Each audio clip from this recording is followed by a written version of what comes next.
Comezamos. Ben, boa tarde, noite a todas e todos.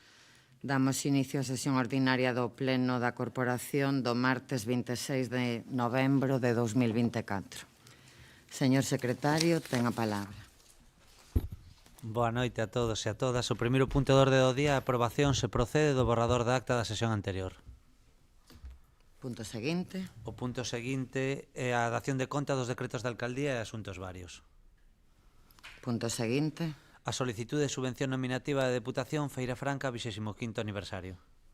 Voceiro do Grupo de Goberno ten a palabra. Grazas, señora alcaldesa, e boa tarde a todos e a todas. Ben, co gallo da celebración do 25 edición da Feira Franca Medieval no mes de xullo deste ano, alá polo mes de febreiro, a alcaldía realizou varias xestións con diversas administracións para tratar de conseguir unha financiación adicional e necesaria, ven sendo necesaria todos os anos para un evento deste calibre, pero ben é certo que ao tratarse desta 25ª edición, pois tratouse de que as outras administracións da nosa comunidade autónoma e da nosa provincia pois puidesen contribuir ao desenvolvemento da feira.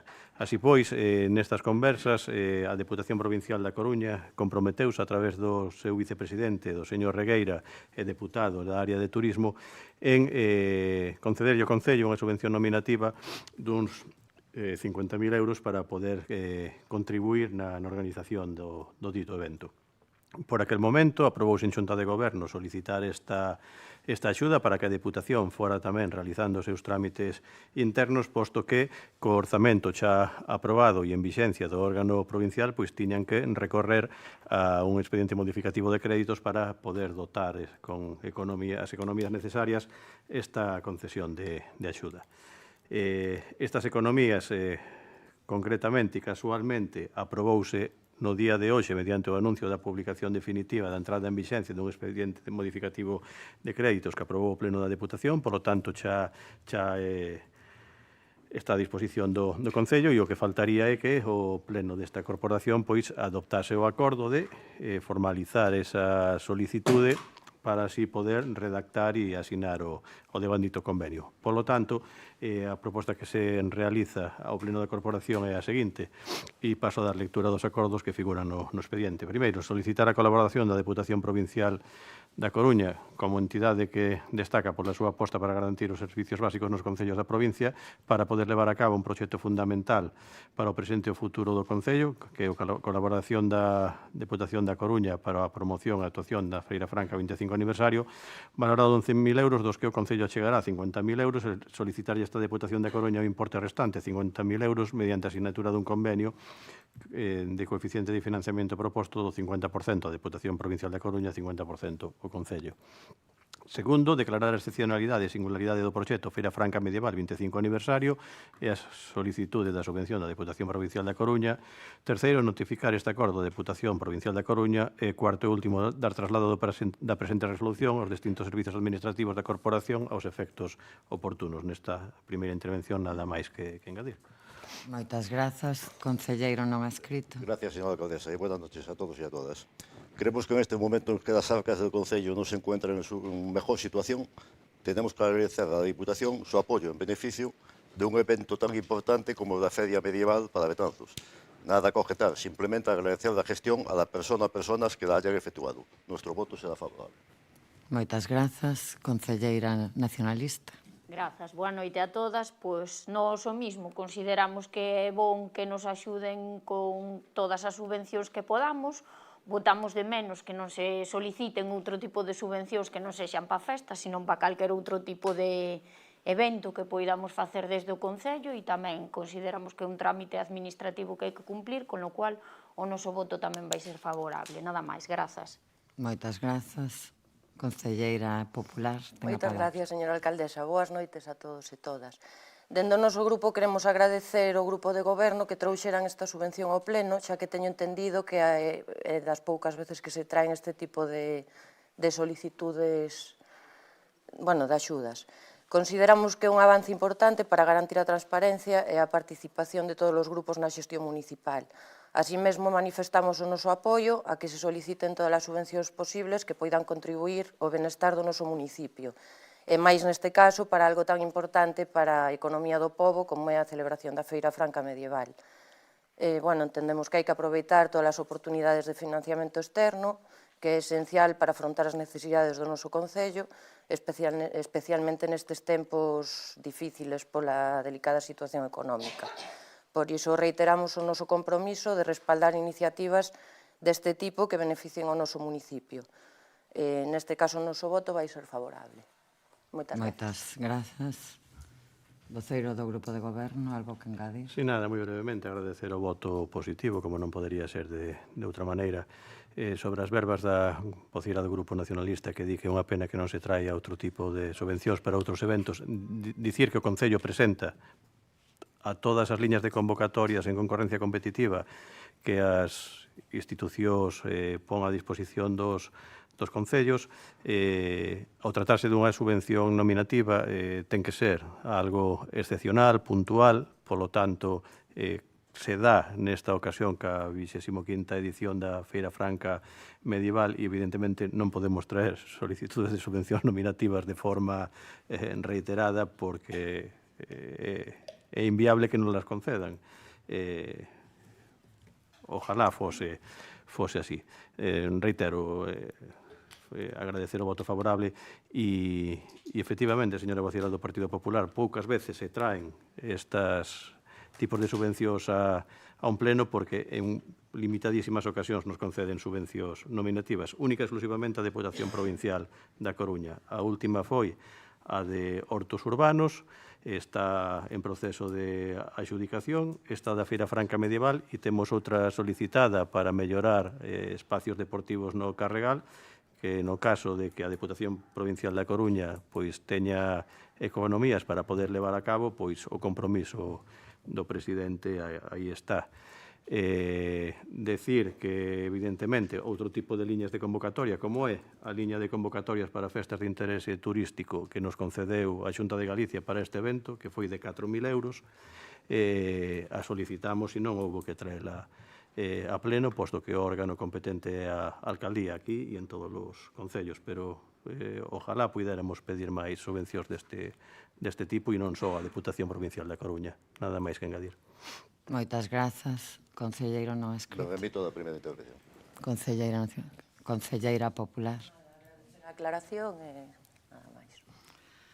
Ben, pois, señor secretario, entendo que este punto queda aprobado por unanimidade. E pasamos ao punto seguinte. O punto seguinte, o punto cuarto, nova composición corporación, concelleiros non adscritos. Voceiro do Grupo de Goberno ten a palabra. Grazas, señora alcaldesa. Ben, brevemente, como é coñecido por todas e por todos e pola veciñanza, o día 14 de agosto deste ano, 2024, dous concelleiros do Grupo Municipal do Partido Popular pois abandonaron o devandito grupo municipal pasando a formar parte do grupo dos non adscritos. Polo tanto, este grupo municipal do Partido Popular veu reducido en 2 efectivos a súa composición, o que trae como consecuencia que hai que mudar a representatividade na composición de todas as comisións informativas e comisións especiais do Concello, así como, entre outras cousas, definir o número de mocións, o número de rogos, o número de preguntas que o novo grupo dos non adscritos pode formular, posto que no regulamento orgánico municipal non está reflectida esta casuística. En base ao informe da Secretaría Municipal, o que se propón é regular esta definición de número de mocións e número de rogos e preguntas que este grupo de non adscritos pode efectuar ao pleno en base á súa representatividade na corporación, a maiores de redistribuir as comisións informativas que pasarían a ter a 3 membros do Grupo Municipal do Partido Popular, a 3 membros do Grupo Municipal do Partido Socialista, a 2 membros do Grupo Municipal do Bloque Nacionalista Galego e a 1 membro do Grupo non adscrito que serían convocados de maneira consecutiva, é dicir, unha vez a cada un dos membros. Polo tanto, paso a dar lectura dos acordos que se formulan. Primeiro, establecer o número de mocións que corresponden a cada grupo e concelleiros non adscritos por sesión do Pleno aos grupos municipais do PSDG, do PP e do Bloque Nacionalista 3 e unha moción alternativa cada mes por cada un dos concelleiros non adscritos. Segundo, establecer o número de rogos ou preguntas que corresponden a cada grupo de concelleiros non adscritos por sesión ordinaria do Pleno. 8 rogos e preguntas aos grupos municipais do PSOE, do BNG e do PP e 5 rogos ou preguntas a cada un dos concelleiros non adscritos. Terceiro, a adscripción concreta a cada comisión dos membros da corporación debe formar parte da mesma en representación de cada grupo, realizarase mediante escrito do portavoz do mesmo, dirixido ao alcalde ou alcaldesa, darase conta ao pleno, poderánse nomear de igual forma un suplente por cada titular e a composición será a que figura no expediente. Non vou a dar lectura de todas as comisións. E, cuarto, publicar o correspondente anuncio no tabuleiro de anuncios na sede electrónica municipal e no portal de transparencia e no boletín oficial da provincia da Coruña.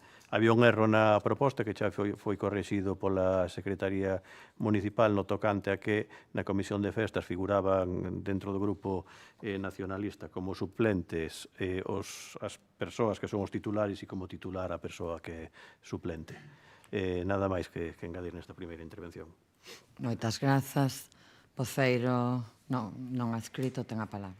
Gracias, señora alcaldesa. Ben, como de todos é sabido e como comentaba o voceiro do Grupo de Goberno, pasado 14 de agosto, estes dos concelleiros presentamos no Concello a renuncia a continuar formando parte do grupo do Partido Popular, pasando a formar parte, continuando como concelleiros da corporación, como concelleiros non adscritos, o que se fixo efectivo no pleno do 27 de agosto deste presente ano.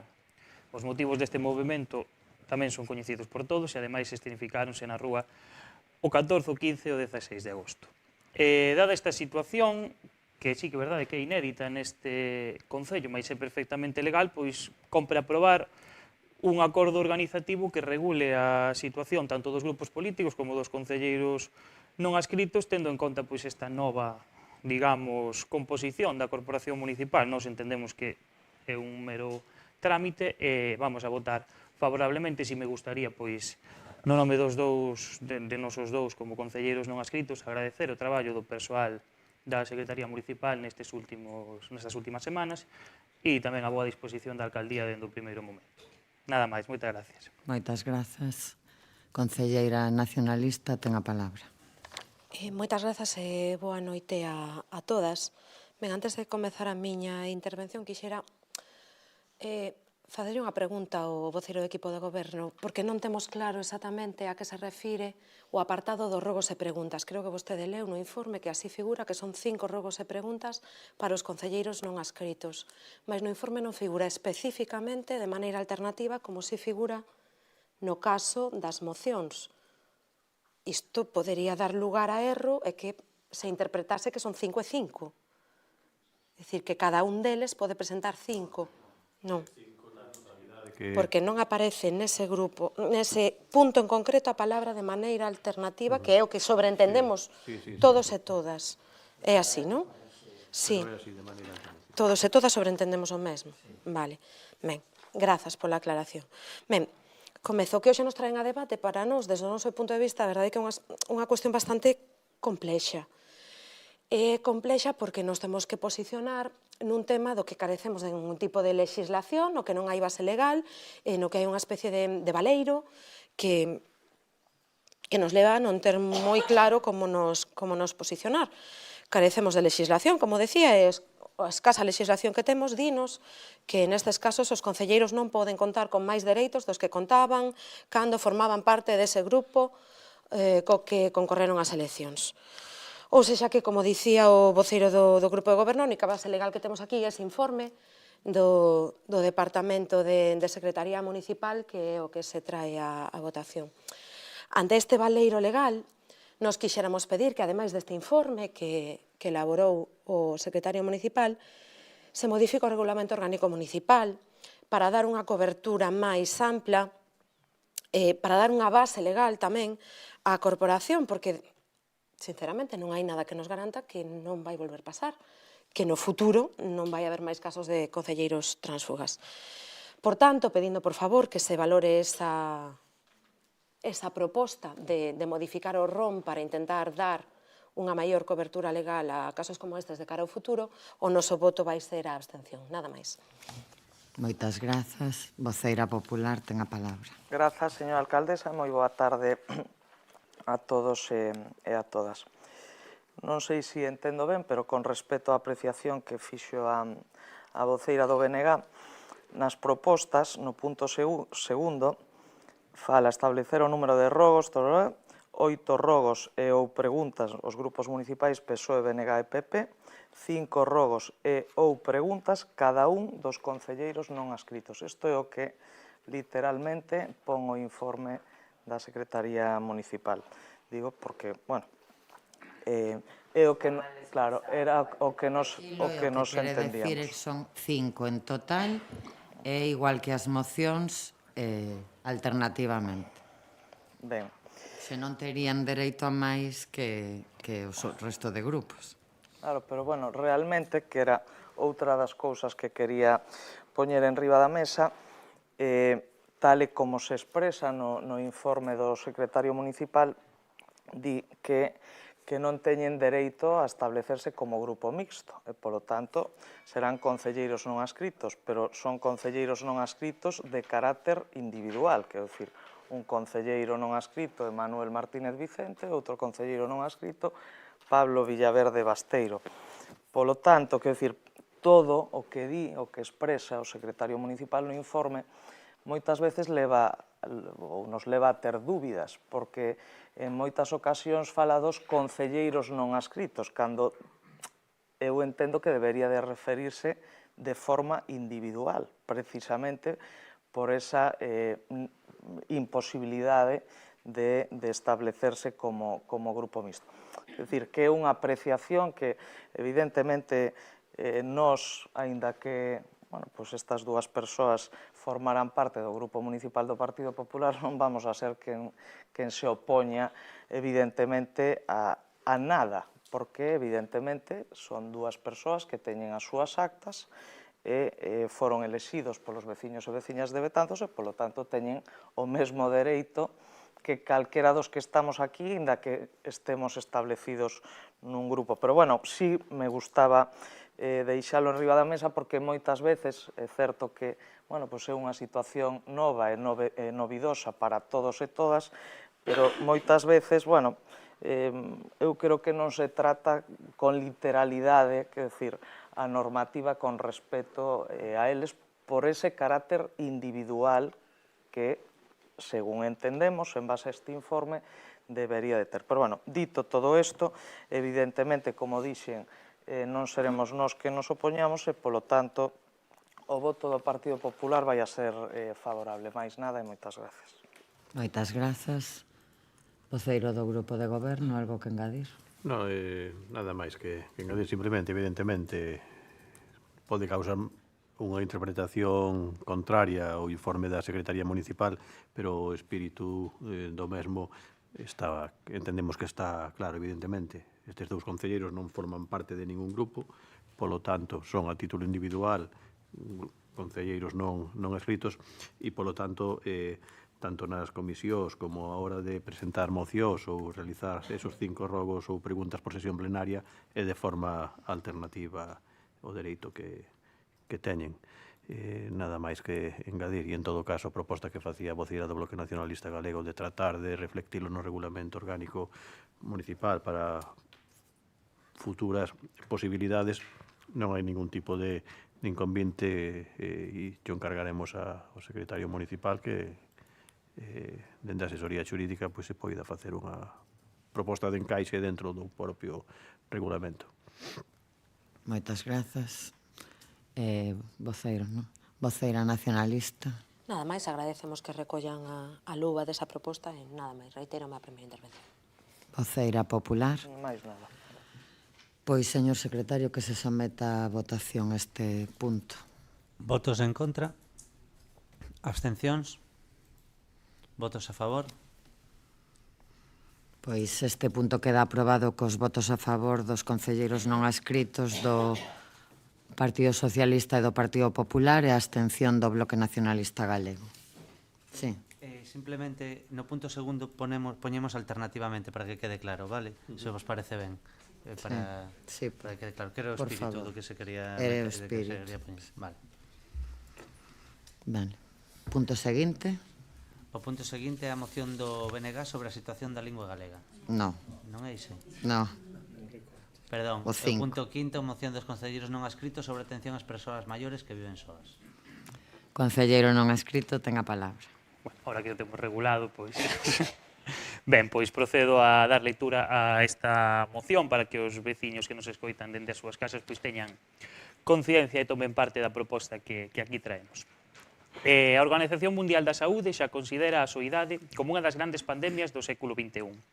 Se ben a soidade pode experimentarse como positiva cando é unha opción elexida libremente, noutros casos convírtese nunha praga que xa está a afectar á sociedade actual e que tende a agravarse nun futuro.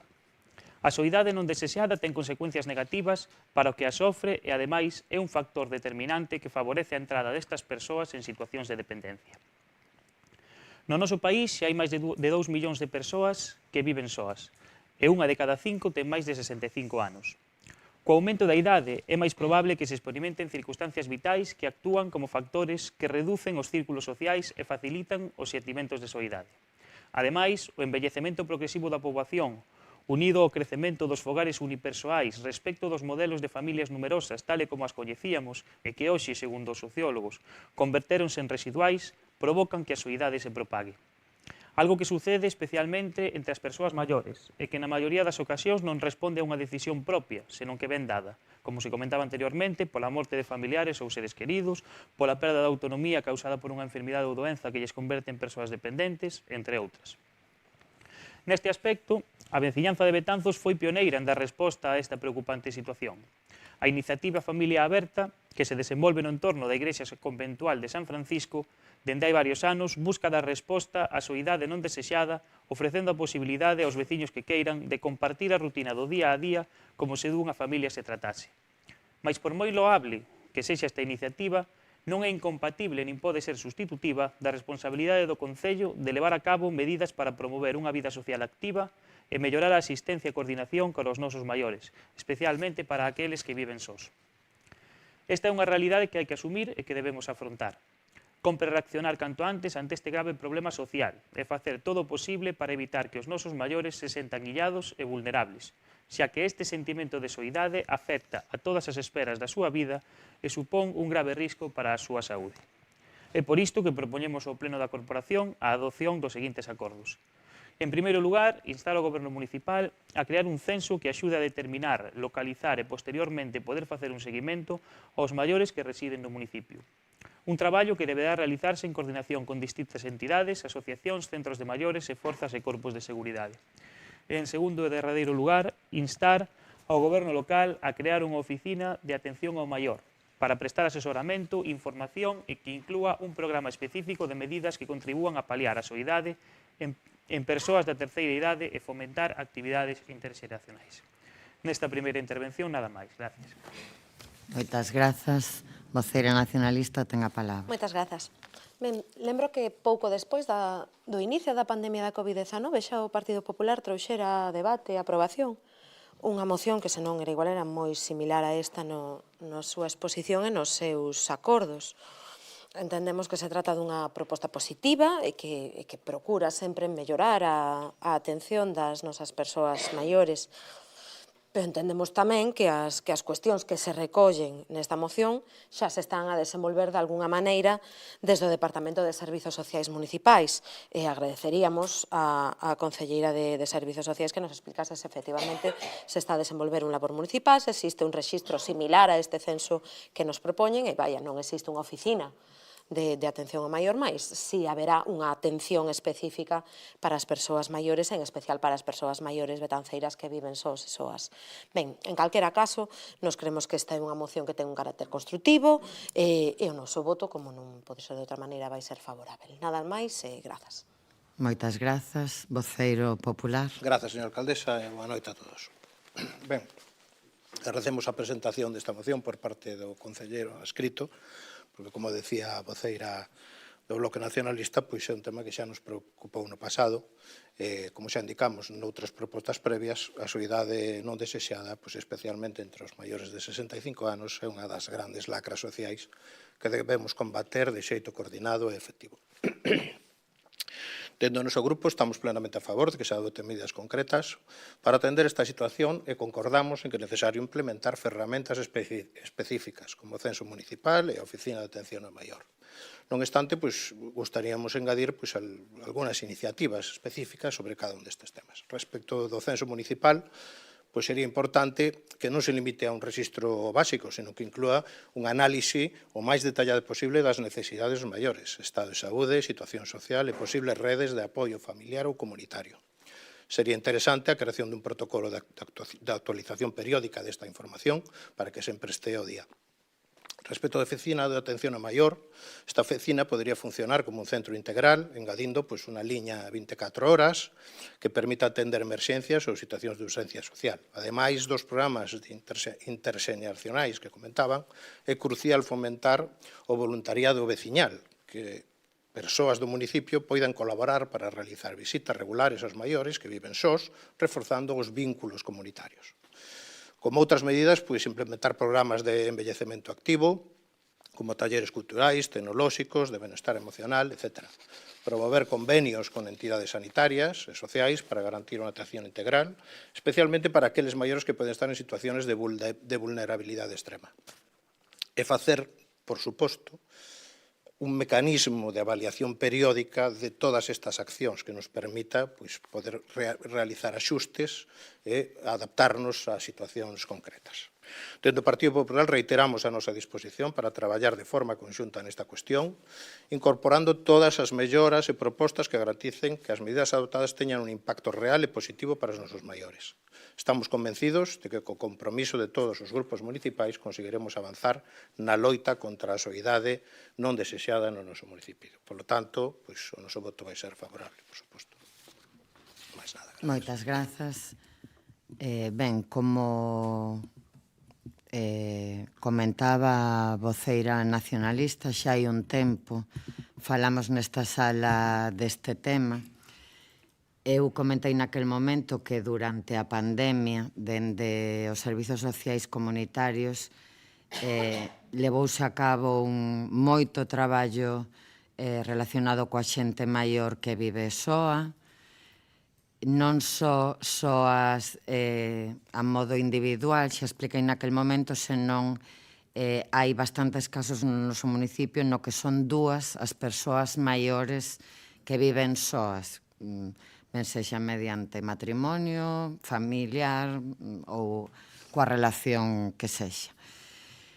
Naquel momento detectouse a necesidade de actuar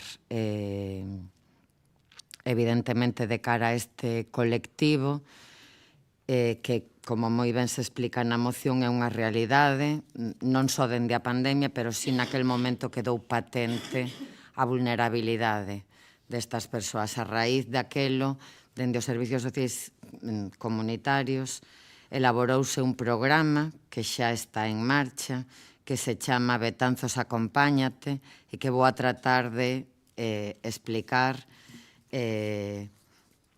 aínda que remitirei a todos os voceiros e voceiras para que o coñezan con maior detalle, porque sería moi longo de ler todo o que inclúe.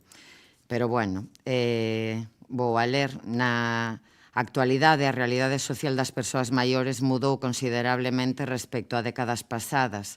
O modelo de familia extensa decreceu, os lares unipersoais nos que só vive unha persoa maior aumentaron, e isto agrávase nas mulleres, cunha media de 6 anos máis na súa esperanza de vida que respecto aos homes.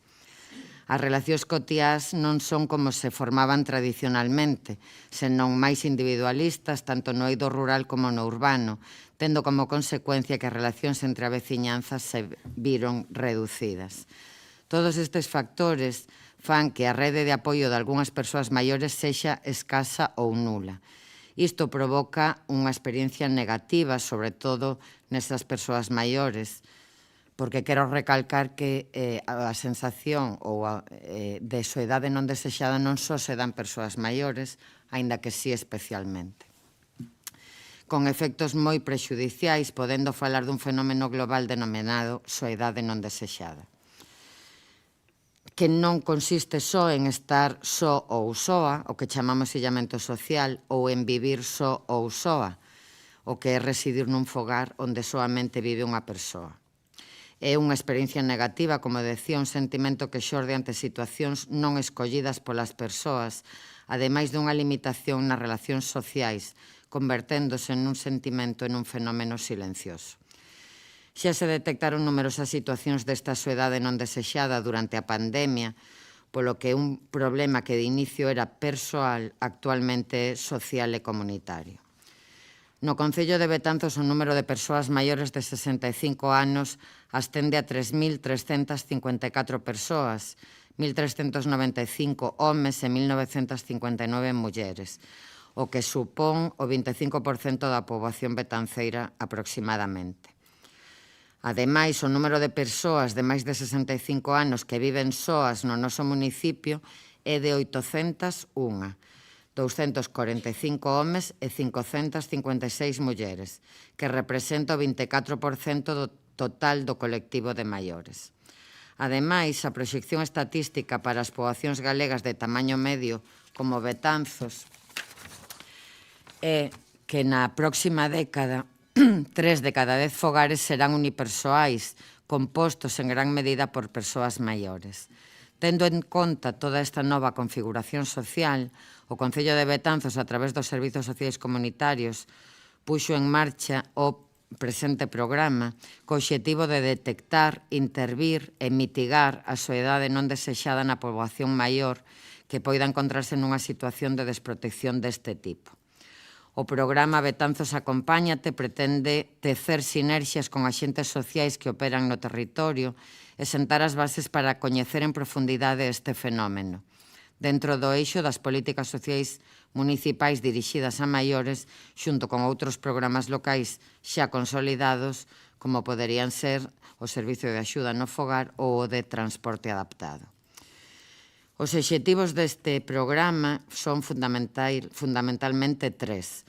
Detectar casos en situación de soidade non desexada entre a poboación maior de Betanzos, deseñar accións para involucrar na comunidade as persoas maiores en esta situación de soidade e crear unha rede de acompañamento a esas persoas maiores entre os diferentes axentes sociais do territorio. Para desenvolver este programa, seguiuse unha metodoloxía baseada en un programa en fases, de tal maneira que cada unha das fases desencadease necesariamente noutra e cumprir así os obxectivos do programa. Nestas fases buscarás en todo momento a participación comunitaria para facer dele un programa vivo e dinámico.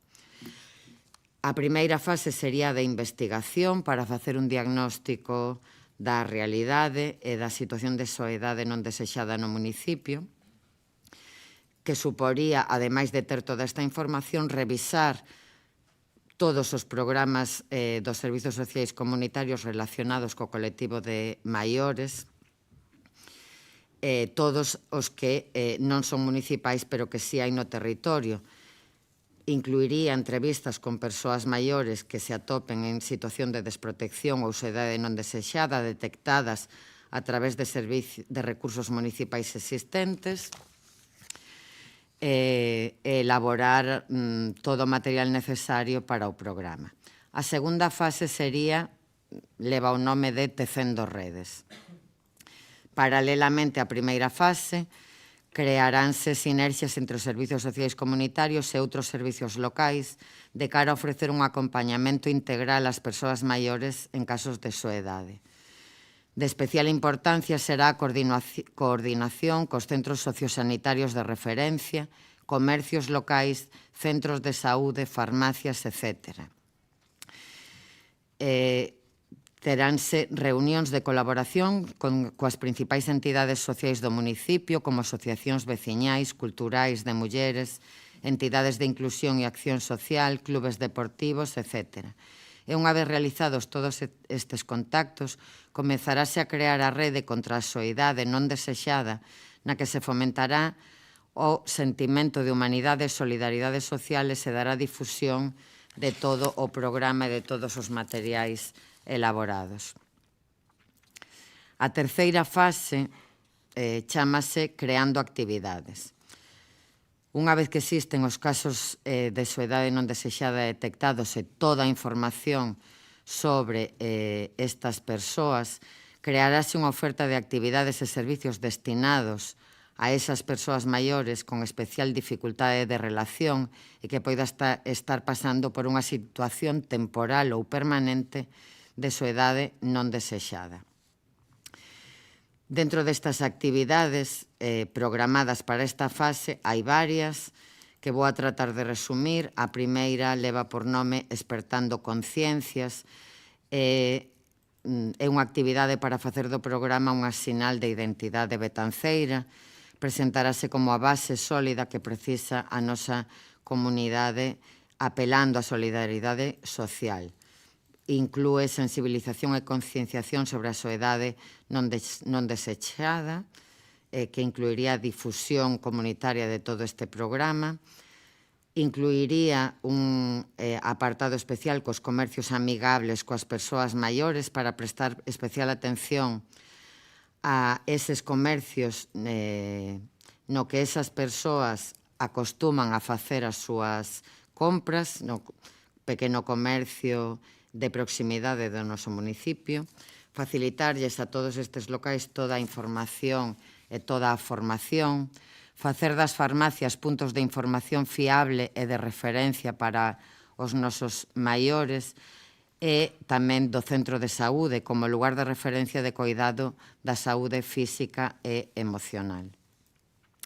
Outra actividade programada leva por título ao aparato e será un programa de contacto telefónico con todas estas persoas, periódico, que dependendo dos casos da valoración que se fagan por parte dos servizos técnicos será semanal ou quincenal, para estar en contacto permanente con estas persoas e saber en tempo real e continuamente da súa situación e aportar o soporte que precisen tanto emocional como de calquera tipo.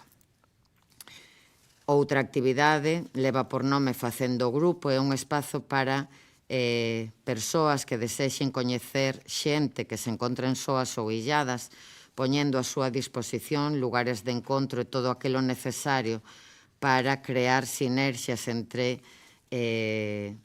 as persoas que entendemos estén interesadas en socializar deste xeito e que progresivamente establezan confianza entre elas e estes encontros se realicen paulatinamente con certa frecuencia e asiduidade. Crear lazos entre elas, establecer unha persoa de referencia do grupo para ter información permanente dentro dos servizos sociais municipais, etc.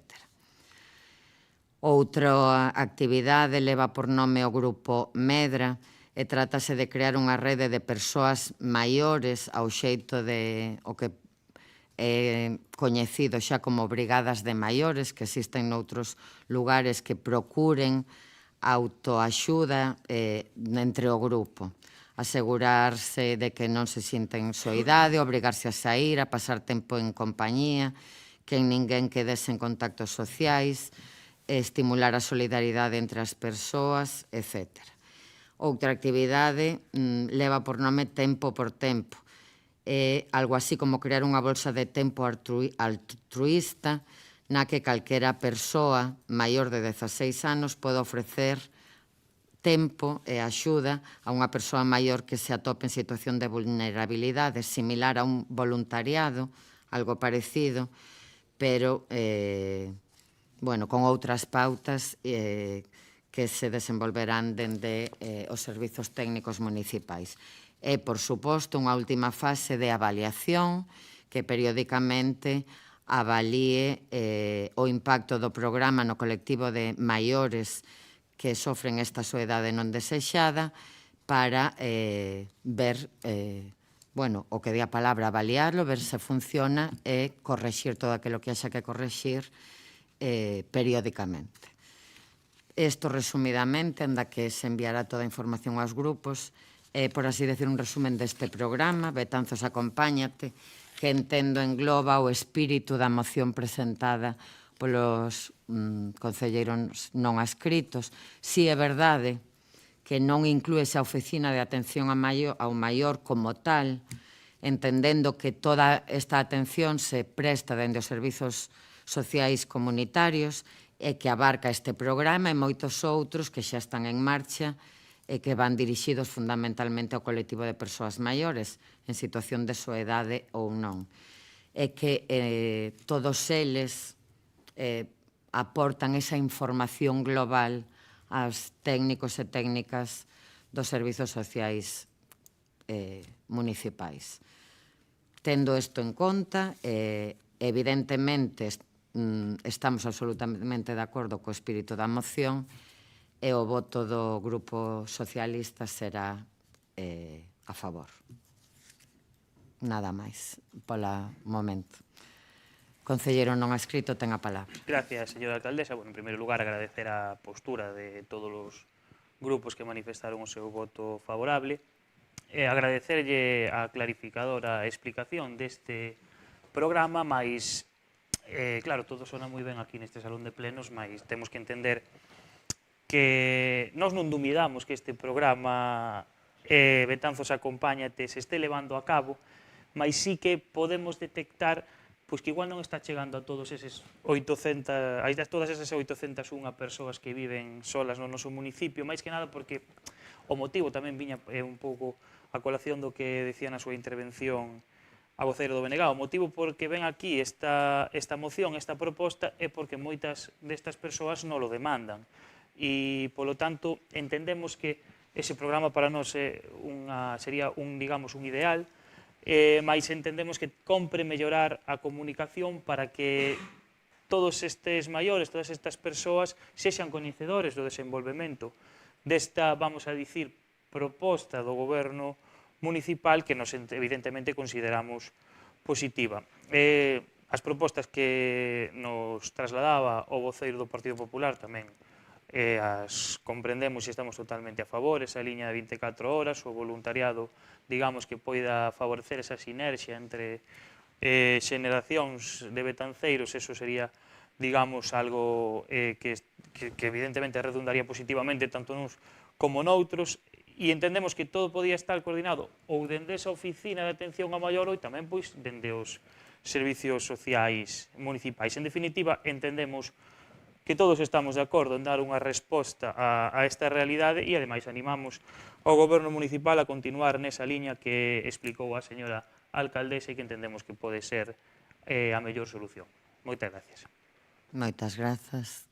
Voceira nacionalista. Moitas grazas, señora alcaldesa.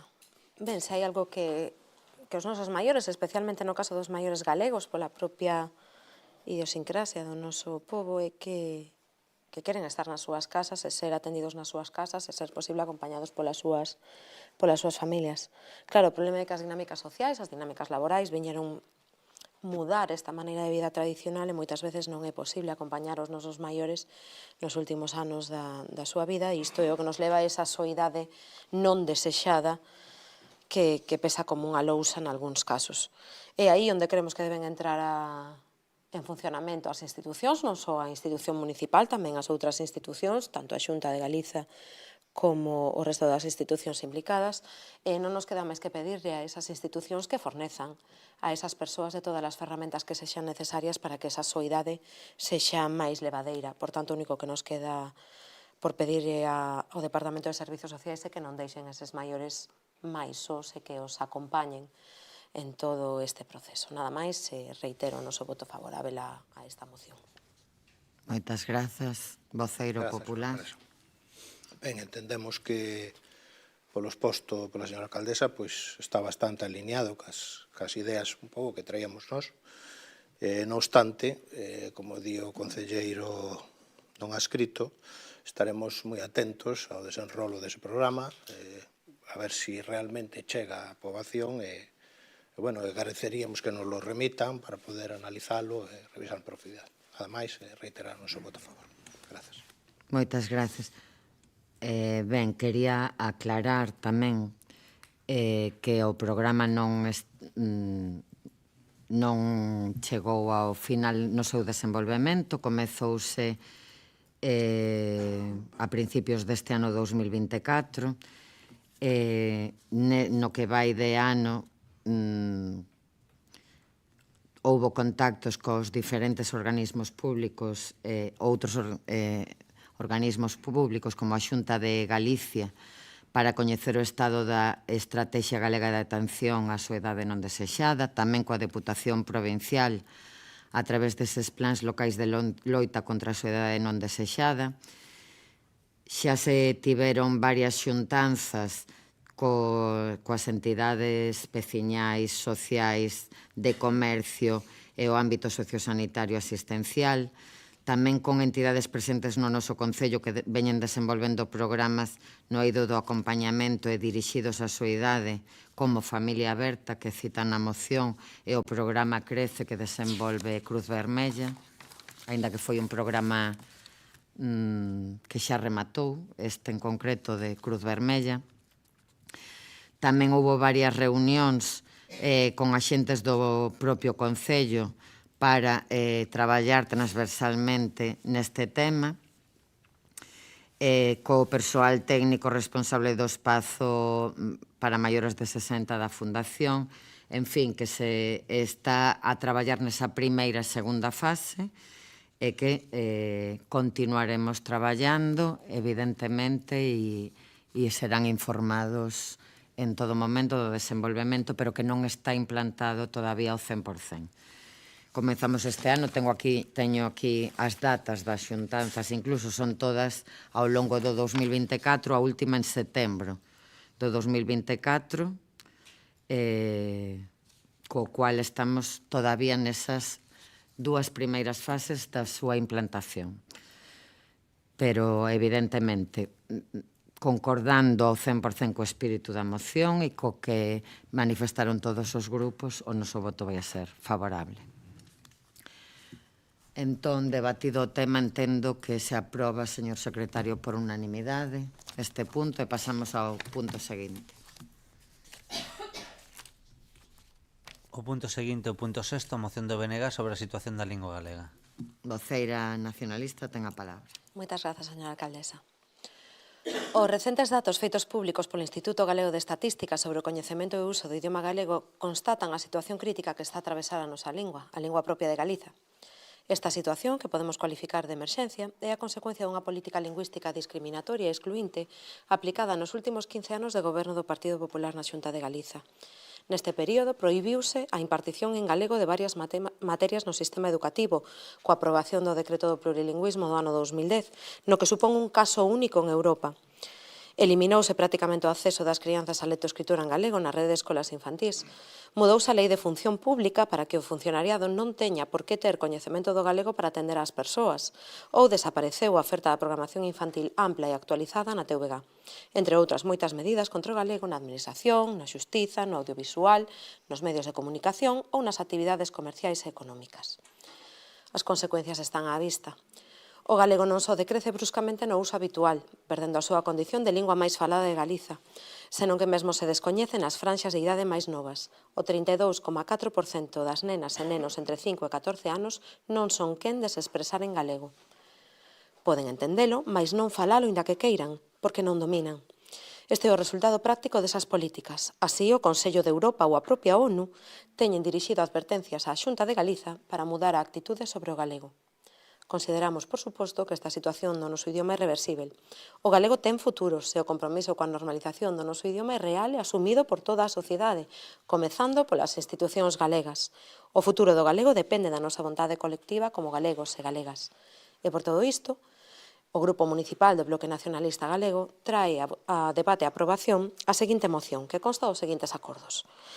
Reafirmarnos na defensa da lingua galega, patrimonio colectivo de incalculável valor, e no seu dereito inalienável a ser coñecida e usada pola poboación en calquera circunstancia e lugar, sen discriminación de ningún tipo.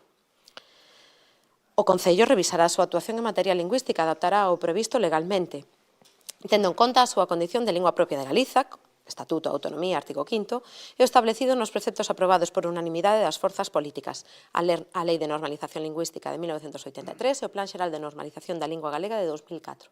Da mesma maneira, o Concello velará polo cumprimento da Ordenanza de Usos da Lingua e das institucións sobre o uso do galego na Administración e nas empresas concesionarias.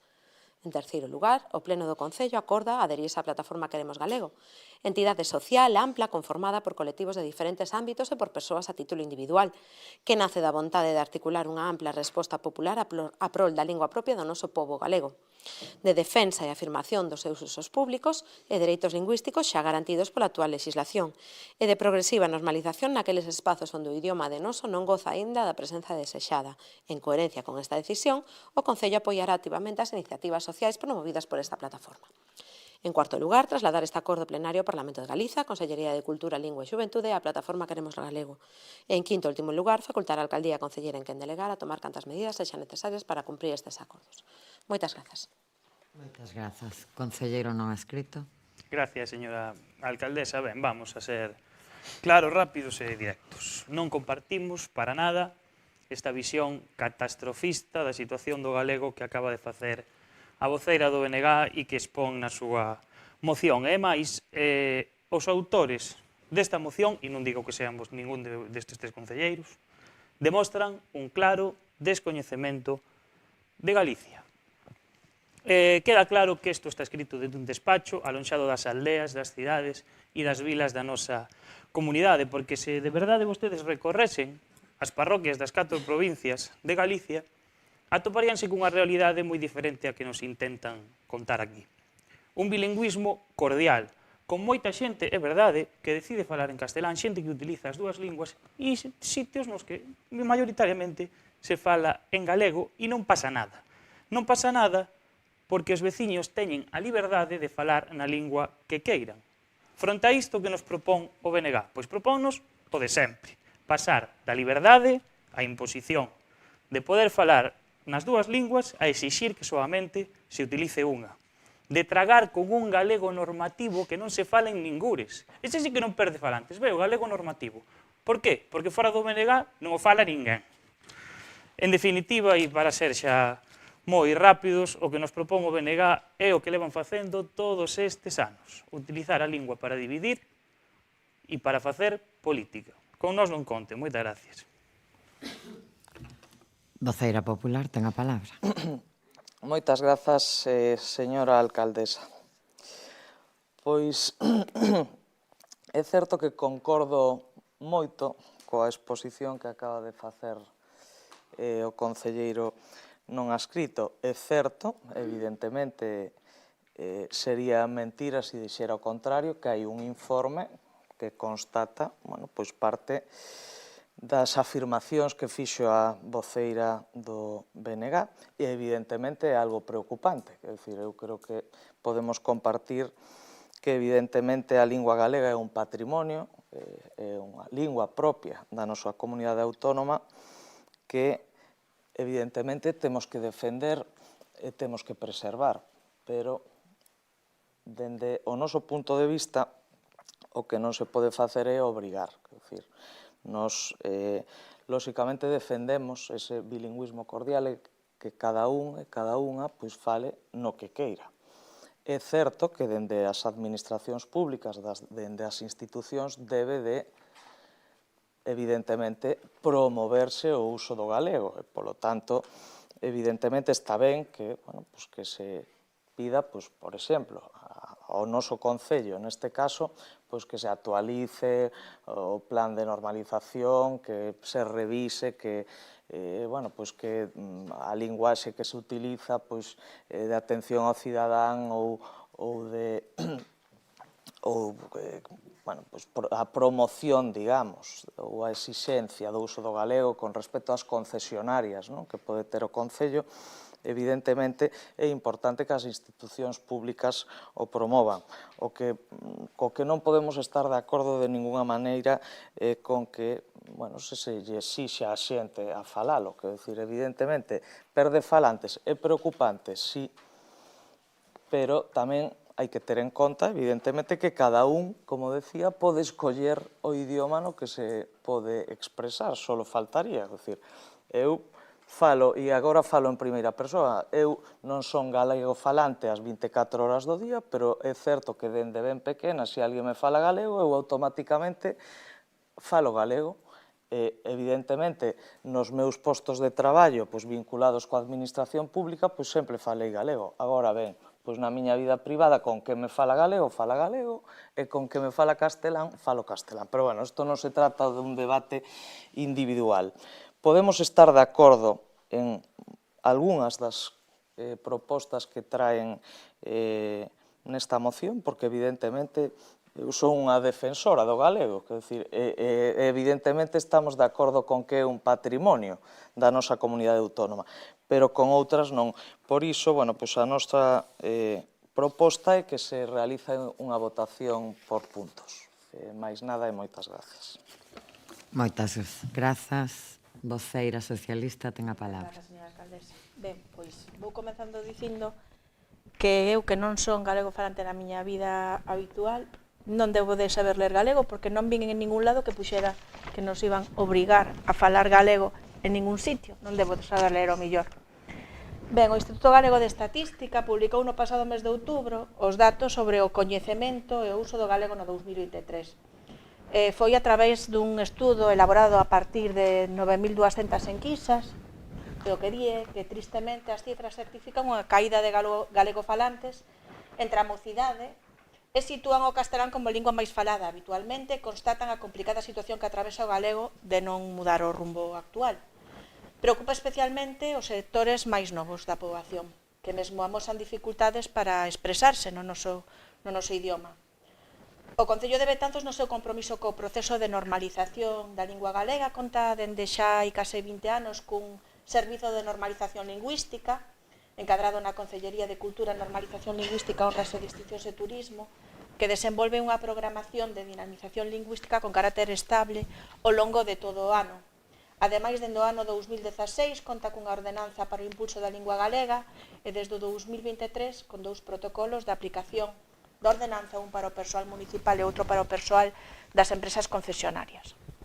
Hai que destacar que nos últimos anos o Concello de Betanzos ven centrando os seus esforzos nunha programación de dinamización lingüística orientada especialmente aos sectores de idade que a enquisa sinala como con menor uso do galego, con programación especialmente orientada á infancia, como dos sábados miúdos ou os obradoiros de lingua en movimento, así como todo un programa de actividades que se realizan en colaboración cos equipos de dinamización lingüística dos 4 centros de ensino de Betanzos, e que abarcan todos os niveis educativos, dende a educación infantil ata o bacharelato, con propostas especificamente pensadas para os diferentes niveis e que lles achegan a lingua dun xeito ameno e divertido para intentar desterrar prexuicios e favorecer unha imaxe positiva que poida repercutir nos usos do galego.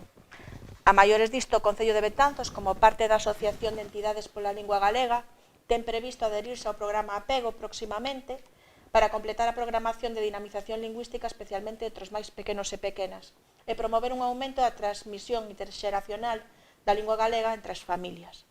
Como parte desta asociación, e no momento que este xestione outros proxectos colectivos máis especificamente dirixidos á mocidade, como o certame Youtubeiras ou Enreguéifate, tamén temos previsto participar nestas iniciativas en colaboración con outros concellos encamiñados a aumentar os usos entre a mocidade. En canto á plataforma Cidadá Queremos Galego, non temos ningún inconvinte en entrar a formar parte da mesma e apoiar as iniciativas sociais en defensa da lingua que a promovan. Enviamos un correo para intentar buscar información sobre a plataforma.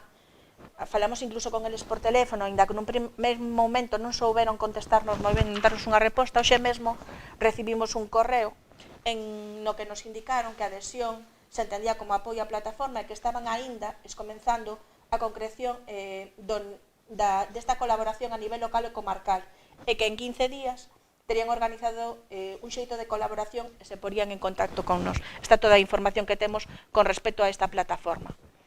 Por outro lado, tendo en conta a propia ordenanza vixente e os protocolos aprobados, e aínda que en diversas ocasións dende o Servizo de Normalización Lingüística se ten informado sobre as obrigas que supoñen estes acordos, a Concellería ten previsto enviar unha circular a todo o persoal municipal para lembrarlle a importancia de impulsar o uso do galego nas súas relacións coa cidadanía e garantir os seus dereitos lingüísticos e mellorar a calidade da lingua na administración local, así como lembrar a disponibilidade do servizo de normalización lingüística para colaborar nesta tarefa.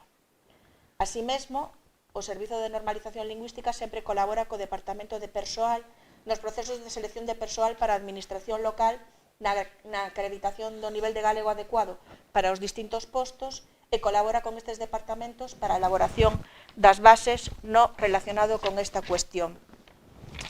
Finalmente, o Concello de Betanzos tamén pretende favorecer a normalización lingüística na contratación administrativa para que colaborará co Departamento de Contratación de cara a impulsar o uso de galego nas empresas concesionarias. O Concello de Betanzos ten un compromiso coa normalización da lingua galega que se materializa nas múltiples iniciativas que leva a cabo habitualmente, aínda que efectivamente o proceso de normalización da lingua galega é unha tarefa que require da implicación de todas as administracións, de políticas públicas que favorezcan este proceso e da propia cidadanía. Queda moito por andar, pero se van dando pasos neste senso. Dende o Grupo Municipal creemos que a institución debe demostrar o compromiso coa utilización da nosa lingua tanto en actos que se celebren dende o Concello, tanto en un tanto por cento moi elevado do contido que se ofrece dende o Concello que o fai en lingua galega, tanto nós mesmos como representantes da institución deberíamos demostrar un compromiso coa utilización da lingua e utilizala nos actos públicos como así o facemos. Por todo isto, apoiamos esta moción para reiterar o compromiso coa lingua galega do Concello, velar polo cumprimento dos acordos adoptados nesta materia, que xa os temos adoptados, e continuar avanzando para recuperar ámbitos usos e, en consecuencia, falantes, que permitan frear este proceso actual de mellorar a situación da lingua galega cara ao futuro. Creo que non se trata de obrigar a ninguén a falar en galego, senón de procurar, sobre todo na administración, todas as medidas posibles para que todo o mundo poida dirixirse á administración en galego, falar en galego, e que a lingua se vaya recuperando tanto o seu uso como a súa autorización na administración, que ao final o que tratamos dende aquí, dende a administración, dende o Concello. Grazas, voceira nacionalista. Moitas grazas, señora alcaldesa. Ben, é certo, esta moción nace nun despacho. Normalmente as mocións que presenta o Grupo Municipal do BNG nacen nun despacho, sexa o meu pequeniño despacho, o despacho do BNG. Supoño que o resto das mocións que presentan os grupos municipais que conforman esta corporación nacen nos prados, verdes ríos ou arboredas, porque o habitual é que as mocións nazan nos lugares de traballo das persoas que as redactan. Por tanto, ese primeiro desprezo non é moi entendible. Canto ao segundo desprezo, esta moción baséase nuns datos obxectivos que recolle o Instituto Galego de Estatística, que supoño que non está conformado por tres nacionalistas radicais como a nós, senón que está conformado por unha serie de funcionarios especializados na recollida de datos obxectivos e que farán o seu labor de maneira totalmente oportuna e que así o reflectirán despois nos seus estudos finais. Porque este estudo, o estudo do IGE, a enquisa que veu a luz a comezos de outubro, é a que pon negro sobre branco unha situación que para algunhas era unha evidencia. Xa nos deixou o concelleiro non adscrito claro que vivimos fora da realidade, unha realidade que non é galego falante, e que se nos damos unha pequena volta por calquera lugar do noso territorio, veremos que vivimos na completa irrealidade, que o galego florece, a pesar do que din os datos do IGE. Vale, o galego era unha lingua minorizada, mas se temos en conta estes datos, tamén pasou a ser a lingua minoritaria da Galiza. Lembre vostede os seus datos do Instituto para diferenciar os dous conceptos, minoritaria, minorizada. É que os datos son demoledores, porque segundo o IGE, o 32,4% dos rapaces galegos entre 5 e 14 anos non é que non queiran falar galego, non se trata de tomar a decisión de falar galego, é que non saben, son incapaces. E son incapaces porque existe un sistema educativo que presiona para que isto non sexa así, porque grazas ás enquisas iniciais que se fan na etapa do ensino educativo, faise unha liña, unha tábula rasa onde os nenos galegofalantes desaparecen, porque teñen que optar pola lingua maioritaria, e a súa é detraída por completo. Na nosa comarca, e son datos do IGE non inventados por esta señora que lle fala, un 25% usa o galego como lingua habitual, é dicir, un 75% non. Igual non nos deron os datos reais do IGE, non se pasearon por todos eses lugares que vostede domina tan ben e descoñecen a realidade. E, por suposto, como dicía, grazas a voceira do equipo de goberno, nesta moción en ningún lado se fala de obrigas. Eu ás veces penso que non redato o mesmo que vostedes leen ou que teño un problema de expresión escrita. Onde nesta moción fala de obrigar a alguén a falar galego? Eu as únicas obrigacións que recollo son as que teñen os meus compañeiros que imparten materias de tipo científico, tecnoloxía, matemáticas e física e química para impartir galego. Esta señora que lle está falando asistiu a un claustro de inicio de curso en que un inspector de ensino educativo se presentou ali para ameazar a un profesor de matemáticas en que, como se obcecase a seguir impartindo a súa materia en galego, ia ser expedientado, que se ativera as consecuencias. Quen fala de obrigas? Que datos ten vostede de que hai alguén obrigando a alguén a falar en galego? Eu teño datos do contrario. Vale, entón, por favor, cingámonos á realidade e non inventemos. Porque por máis que queiramos negalo, por máis que queiramos tapar unha realidade, o sol non se tapa cun pulgar. E a realidade é que estamos asistindo de maneira lenta, en cámara lenta, á morte dunha lingua, da lingua propia de Galiza.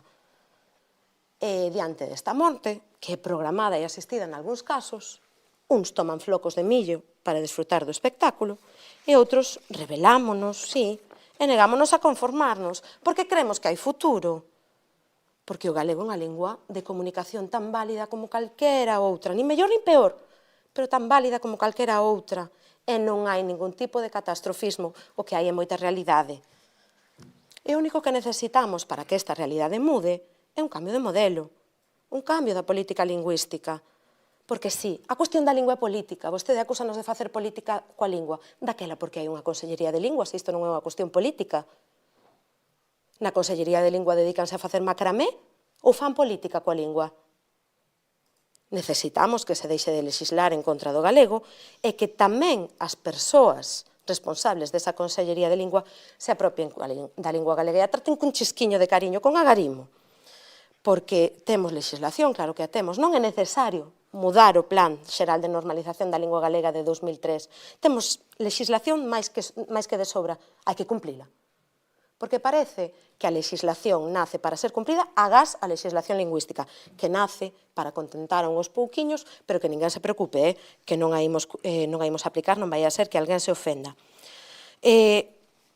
E para acabar, simplemente facer referencia a ese enorme esforzo que mencionaba a Concelleira de Cultura dos servizos de normalización lingüística dos diferentes concellos e de outras institucións. Somos moi conscientes do enorme traballo que se desenvolve desde o Servizo de Normalización do Concello de Betanzos e necesitamos que se muden as dinámicas, porque moitas veces parece que os servizos de normalización son algo así como as comisións de festas, que se dedican a organizar eventos e sí, que levan a lingua galega a moitos actos de culturais, mas que esa realidade non se acaba de plasmar nos usos efectivos e reais da lingua galega. Quizáis isto teña que ver con eses discursos tan sumamente agresivos contra a lingua como os que tivemos ocasión de escoitar hoxe aquí.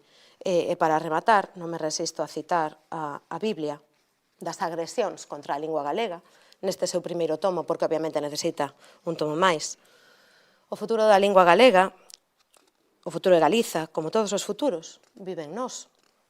Quizáis o necesitamos apropiarnos dela e facer un chisquiño máis de uso da nosa lingua propia. Nada máis e grazas polo voto favorable a esta moción. Moitas grazas. Concelleiro non adscrito. Gracias, señora alcaldesa. Bueno, neso de discursos agresivos contra a lingua non me vou a dar por aludido porque eu considero-me galeguista e aparte fago uso da lingua galega con normalidade no meu día a día, así que non teño ningún problema, tamén da lingua española do castelán. Pero, bueno, vostedes segan a facer o que fan sempre, que é dar carnés de galegofalantes e a dar leccións, moi ben. Eu xa sei que non pon en ningún sitio desta moción que vayan a obrigar a falar galego, pero o problema é que nos coñecemos todos. Sorpréndeme máis que a voceira do Partido Socialista non os coñeza e iso que ten que lidiar con vostedes día a día, pero, bueno, xa nos coñecemos, eu teño moitos anos, aínda que non o pareza, e xa vivín isto na etapa educativa da que falaba vostede, porque no ano 2005, cando os rapaces, non tiña tantos anos, pero cando teñamos a oportunidade de ter algunhas asignaturas en galego, outras en castelán, encontrámonos, non sabíamos por qué naquel momento, co que teñamos que dar todas as asignaturas, salvo a lingua castelán, en galego. Si é certo, eu estaba ali e tive no que sufrir ata o ano 2009. Si, sufrir non ter a posibilidade de ter asignaturas nas dúas linguas oficiais. Si, porque o que nos estamos a dicir e non estamos atentando contra o galego é que teñamos que lle demos a liberdade a xente de falar na lingua que quere. Estamos totalmente de acordo con esas iniciativas que leva a cabo o Concello dende a cordialidade para fomentar o galego. E claro que hai que fomentar o galego. E claro que dende a institución eu son un dos primeiros que penso que debemos de falar en galego. E temos aquí un claro exemplo, porque moitos dos que estamos aquí utilizamos o galego, saímos por esa porta e estamos falando en castelán. E penso que todo eso facemos con cordialidade e por respeto institucional. Entón, tampouco hai que poñerse a desvariar nese sentido.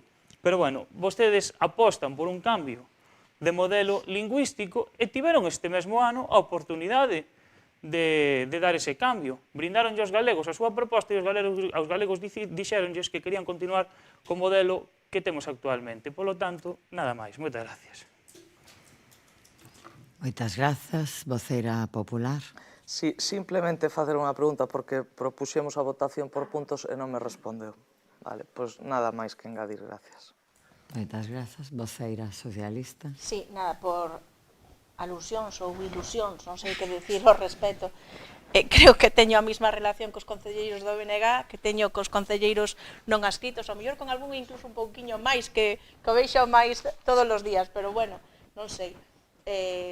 Eu o único que dixen e me manteño totalmente é que, bueno, é que o mellor teño que ter unha nova capacidade que é interpretar as mocións máis alá do que poñen, que eso non o fago. Leo o que pon aquí e, claro, eu o que voto e o que defendo ou o que lexo é reafirmarse na defensa da lingua galega patrimonio colectivo incalculable valor no seu dereito inalienable, sí. O Concello revisará a súa actuación en materia lingüística e datará o previsto legalmente, tendo en conta a súa condición. Da mesma maneira, velará polo cumprimento da ordenanza de usos da lingua. Sí. O Pleno do Concello acordará aderirse á plataforma Queremos Galego. Xa dixen que recabáramos información sobre esta plataforma. Trasladar este acordo plenario ao Parlamento de Galicia, Consellería de Cultura e Xuventude á plataforma Queremos Galego. Facultar a Alcaldía e a Concellería que ten delegar a tomar cantas medidas sexan necesarias para cumprir os acordos. O millor non leo ben en galego, pero eu vou ou nós vamos votar o que pon aquí, non vou facer outras interpretacións. E nós vamos a votar favorablemente os acordos que conteñen esta moción. Grazas. Moi ben, pois aclaradísimo o tema. Señor secretario, que se someta á votación. Votos en contra. Abstencións. Votos a favor. Pois a moción queda aprobada co voto favorable do Bloque Nacionalista Galego, do Partido Socialista, a abstención dos concelleiros non adscritos e o voto en contra do Partido Popular. Eu só quixera engadir algo, se me permiten, que creo que os galegos e as galegas temos o privilexio de ter dúas linguas, é un privilexio e fagamos uso del. E os representantes públicos, creo eu, é unha opinión persoal, ademais dese privilexio, temos a obriga de velar por, neste caso, a lingua minorizada, que é a nosa propia patrimonio só noso e que é o galego. Creo que esa é unha obriga dos representantes e das representantes públicos en todas as administracións. Creo que se trata de facer, que en moitos casos se pode mellorar. Pero, bueno, quería dicir eso. É un privilexio e para nós que estamos aquí tamén é unha opinión persoal, debería ser unha obriga. Poñelo en valor. Señor secretario, punto seguinte. O punto seguinte é o punto 7º, moción do BNG para o apoio e dinamización do comercio e do pequeno empresario betanceiro. Voceira nacionalista, ten a palabra. Grazas. O Concello de Betanzos ten sido un referente comercial e o núcleo en que se desenvolvían a maior parte das transaccións económicas e comerciais de toda a veciñanza da Bisbarra das Mariñas, grazas á nosa condición de cabeceira comarcal e pola nosa localización xeográfica estratégica. A nosa cidade conta na actualidade cun proxecto de centro comercial aberto, un proxecto que está sen desenvolver na súa totalidade e que pon o foco no principal activo económico e empresarial do noso concello, o comercio pequeno e mediano empresariado. Arredor da área de dinamización do comercio brigantino traballan a SEMADE as dúas asociacións de comerciantes e de empresarios locais, Chescasco e ACEBE. O sector do pequeno comercio, non só betanceiro, ten vivido nos últimos anos facendo fronte á dura competencia que significaban as grandes áreas comerciais e o comercio en liña, que viñeron a cambiar os hábitos de consumo da maior parte da sociedade occidental. Desde o BNG sempre pensamos que era importante poñer en marcha medidas a curto prazo e a medio prazo que axudasen a mitigar o impacto destas mudanzas no consumo e ao longo dos anos presentamos diversas e repetidas iniciativas plenarias para poñer en valor este sector e para presentar propostas firmes de apoio ao tecido comercial e empresarial brigantino.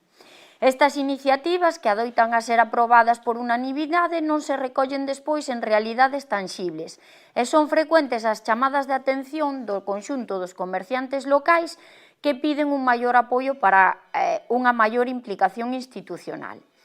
Como temos reiterado en anteriores sesións plenarias, compre que os distintos gobernos, o municipal, o provincial, galego e estatal, promovan políticas en beneficio do sector para mellorar as situacións destes negocios. De igual maneira, compre que o goberno local faga un esforzo de promover o consumo no pequeno e mediano comercio fronte á riqueza de emprego para a nosa veciñanza. É por todo o exposto con anterioridade polo que o Grupo Municipal do Bloque Nacionalista Galego somete a debate a aprobación neste pleno dos seguintes acordos. 1. Instar ao Concello de Betanzos a poñer en marcha un plan de dinamización e impulso do comercio local, elaborado activa e conxuntamente co sector, coa corporación e cos axentes sociais, que recolla, por un lado, o desenvolvemento e plena implementación do centro comercial aberto, conforme ao seu plan estratégico, por outro lado, a posta en marcha dun banco de locais comerciais e, por outro lado, a posta en marcha dunha vez do prometido mercado virtual, que permita comprar en Betanzos a través de internet e poñer nas casas do cliente o produto. 2. Instar ao Concello de Betanzos a poñer en marcha as campañas específicas de apoio ao pequeno comercio local, comenzando pola campaña que incentive o consumo no comercio local nas próximas festas de Nadal.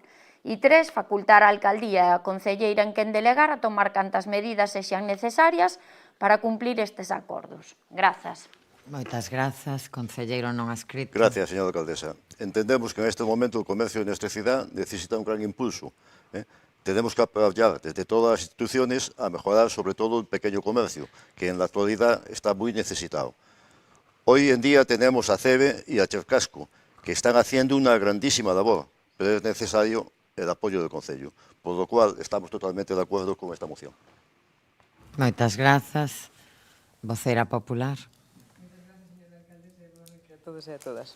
Ben, pois, dende este grupo estamos totalmente de acordo con todo o contido desta moción e somos conscientes do necesario que é o apoio ao comercio local por parte de todas as institucións públicas. E así fomos demostrando ao longo do tempo presentando reiteradamente mocións parecidas a, bueno, con contido moi parecido a esta, non? Parécenos fundamental o desenvolvemento do centro comercial aberto, así como poñer en funcionamento dunha vez por todas ese mercado virtual, o cal foi unha proposta deste partido durante a pandemia. Mais gustaríanos que nos explicasen tres cuestións. A primeira, de que forma queren tratar ese banco de locales sen uso e de que forma queren facer para reactivalos, porque a maioría deles, por non dicir todos, son locales privados nos calos propietarios teñen a total potestade sobre o seu uso.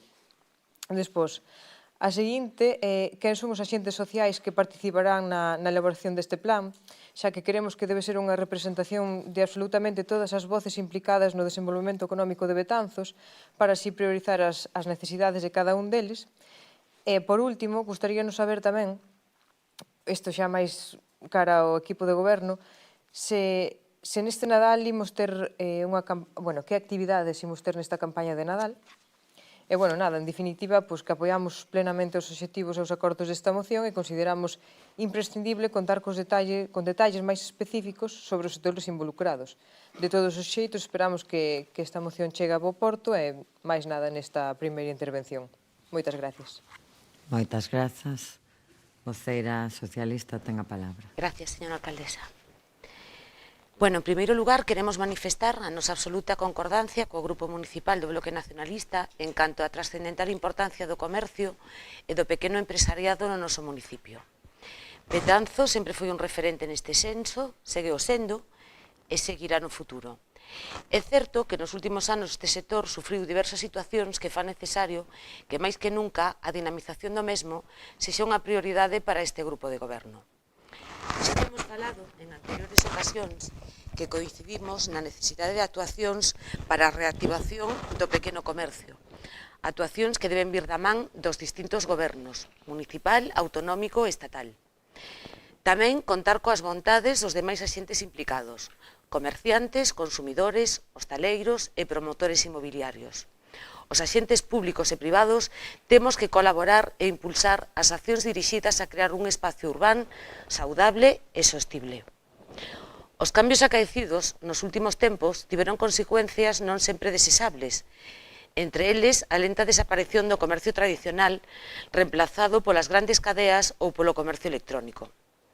Neste contexto xurdiron os centros comerciais abertos como unha forma de xestión que permitise canalizar adecuadamente os esforzos que os pequenos negocios poden desenvolver conxuntamente para o seu fortalecemento. En moitos casos, tamén o de Betanzos, teñen a súa orixe nas asociacións de comerciantes previamente existentes. Sen embargo, a idea de centro comercial aberto chega máis aló, insertándose dentro da colaboración público-privada.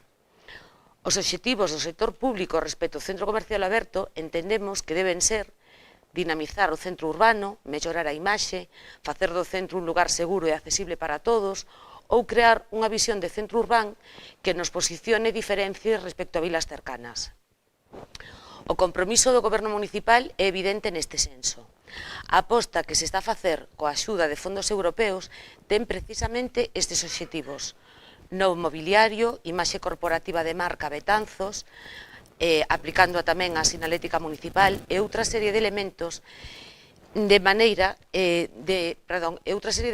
mobiliario urbano, de maneira que o centro histórico e os eixos comerciais a revitalizar en el alcancen unha imaxe uniforme para atraer visitantes, tamén reorganización de feiras e mercados ou reorganización do tráfico dando prioridade aos peóns. Dende o Goberno municipal levamos anos poñendo en marcha campañas dirixidas a incentivar as compras en Betanzos, organización de semanas gastronómicas ou organizando multitud de actividades encamiñadas a que tanto os nosos veciños como os da contorna acudan a Betanzos. Tamén colaborando activamente con todas as actividades e campañas que poñen en marcha as asociacións de comerciantes. Nos acordos, o Grupo do Bloque Nacionalista propón varias iniciativas. Entre elas, a creación dun banco de locais comerciais. Tal e como dicía anteriormente, contando coa colaboración privada, non temos ningún problema en desenvolver esta proposta, pero deben de ser os propietarios os que autoricen a inclusión dos seus locales neste ficheiro. Esta iniciativa xa se tentou fai algún tempo e non tuvo éxito. Non obstante, non temos problema en volver a poñela en marcha. E máis, é curioso que visitando as páxinas web das distintas inmobiliarias, en realidade son poucos os locais que aparecen para alugar ou vender. Xa temos incluso diseñada unha ficha ou follo de inscripción para todos aqueles que desexen que os 6 locais comerciais formen parte deste banco e poidan facer esta inscripción e nos próximos días colgarase na web a este efecto. Sobre o prometido mercado virtual, Xa na intervención do ano pasado expliquei que se englobaba dentro do proxecto de mercados sostibles. Neste momento está a poucas semanas de facerse realidade. A empresa adxudicataria, Notacul Company, realizará o suministro, instalación e configuración de todo o software necesario, así como todo o seguimento da posta en marcha. Así mesmo, ofrecerase formación tanto para as empresas como para os veciños. O sistema estará formado por dúas áreas ben diferenciadas. Unha área pública, accesible para calquer usuario de Internet, na que poderán consultar todos os produtos que se encontran á venda, engadir produtos ao carro da compra e formalizar o pago mediante medios electrónicos. E, por outro lado, unha área de acceso aos comerciantes que teñan un perfil de vendedor activo no portal. Aquí os comerciantes poderán crear novos produtos, actualizar ou eliminar os existentes, actualizar información e xestionar os pedidos. O Marketplace, además, estará en idiomas como galego, castelán e inglés e disporá de lectura fácil para discapacidade cognitiva e a posibilidade de lectura por voz. A previsión é que a principios do ano novo poida estar operativo. En canto á campaña de Nadal, pois de novo íbamos facer un importante esforzo, por un lado para iluminar Betanzos da forma máis atractiva tanto para os betanceiros como para os visitantes, e desenvolveremos varias e diferentes actividades propias da época. Tamén a ambientación das rúas con fío musical. Insistimos en que a atracción de potenciais clientes para o comercio é unha prioridade para o Goberno municipal. Nada máis esta intervención. Moitas grazas. Voceira nacionalista, ten a palabra. Grazas.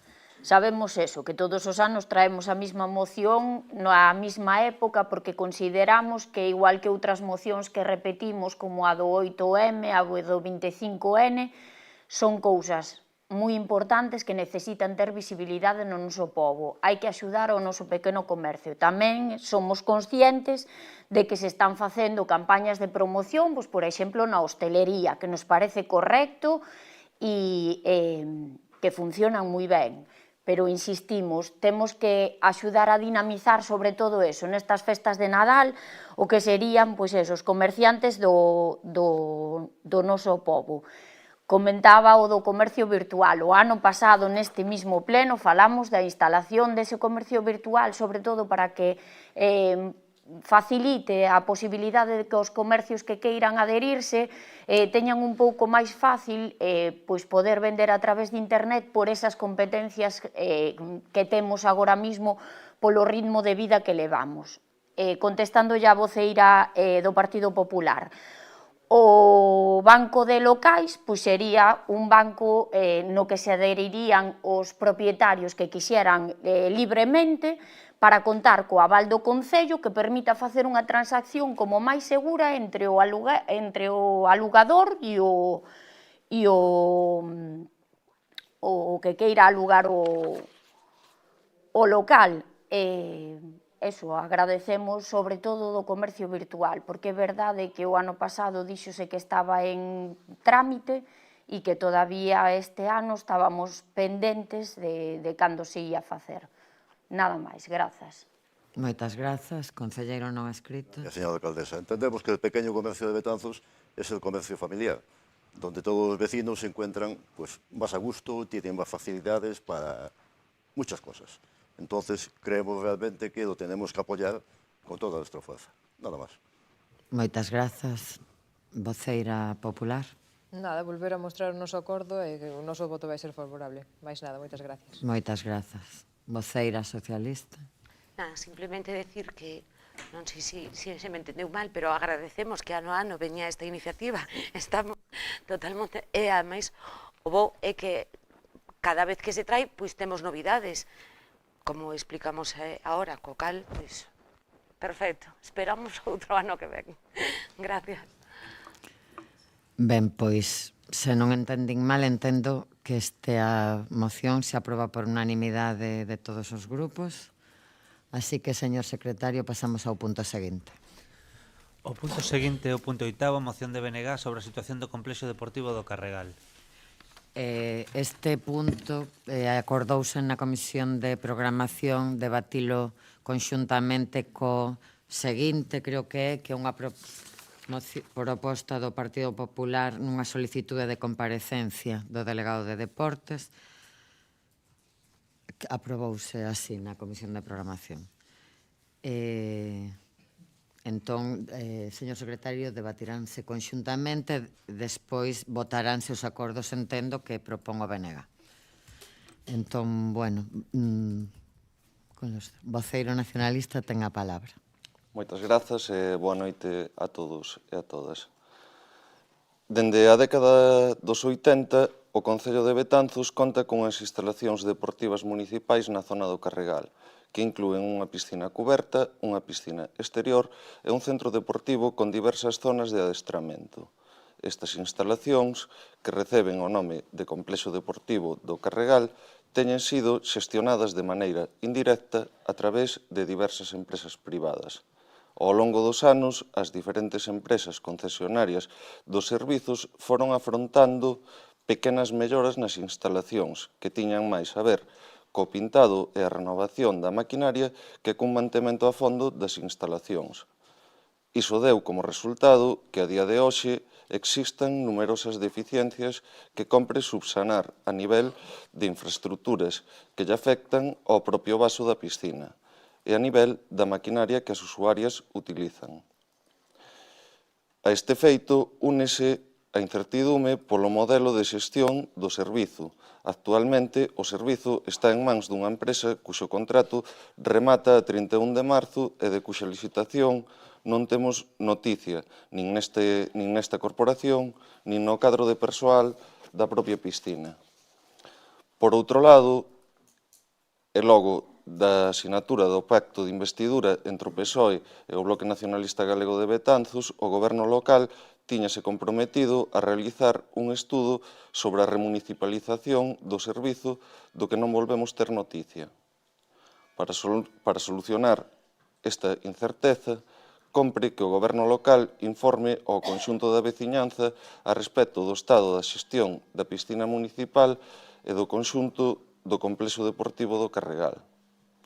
É por todo exposto con anterioridade polo que o Grupo Municipal do Bloque Nacionalista Galego somete a debate e aprobación polo Pleno deste Concello esta moción, propondo a adopción dos seguintes acordos. Primeiro, instar ao Goberno local do Concello de Betanzos a cumprir o acordo de investidura e elaborar e facer público o antes que for posible o estudo sobre a remunicipalización dos servizos do Complexo Deportivo do Carregal. Segundo, instar ao Goberno local do Concello de Betanzos a examinar con profundidade as deficiencias que presentan as instalacións do Complexo Deportivo do Carregal e establecer un cronograma para a súa progresiva reparación. Terceiro, facultar á Alcaldía e á Concelleira en quen delegar a tomar cantas medidas sexan necesarias para cumprir estes acordos. Moitas grazas. Moitas grazas. Voceira popular, ten a palabra para explicar a súa solicitude. Grazas, señora alcaldesa. Bueno, pois na mesma liña que o compañeiro voceiro do Bloque Nacionalista Galego, pois, como os puxemos nesta solicitude, pois nos últimos días non só os aboados e aboadas do Complexo Deportivo do Carregal, senón, bueno, máis que nada, pois os traballadores e traballadoras deste complexo nos trasladaron a súa preocupación por diferentes asuntos, asuntos relativos tanto ao estado deficiente da infraestructura, máis se cabe a súa preocupación polo seu futuro, polo seu futuro laboral, pois como sabemos todos, o vindeiro 31 de marzo vence ese contrato que xa foi renovado todas as veces que a lei o permite, e non saben que é o que vai a ser deste contrato, se é que se vai a licitar novamente, polo de agora, según temos coñecemento, non foi licitado, ou se se está a estudar esa posibilidade de remunicipalizar o servizo ou que é o que ten pensado facer o goberno municipal con respecto a isto. Esos son basicamente as dúas cuestións que máis preocupan, o que máis nos trasladan, e tamén, bueno, outra cousa que é certo que non aglutina tanta xente, pero xa puxemos aquí de manifesto, que foi a supresión da actividade de bádminton, aínda que si consta como de cumprimento obrigatorio nos pregos do actual servizo concesionario. E por estos motivos solicitamos a comparecencia do concelleiro delegado de Deportes co fin de que informe ao Pleno sobre os seguintes puntos. O estado actual das instalacións deportivas municipais, con especial atención aos problemas ou deficiencias que poidan existir e que afecten ao correcto funcionamento das mesmas, e dous, e último, a situación do proceso de licitación do contrato de servizo das benditas instalacións, incluindo plazos, condicións e calquera outro aspecto relevante para a súa execución, así como a previsión das obras ou melloras necesarias. Máis nada e gracias. Moitas grazas.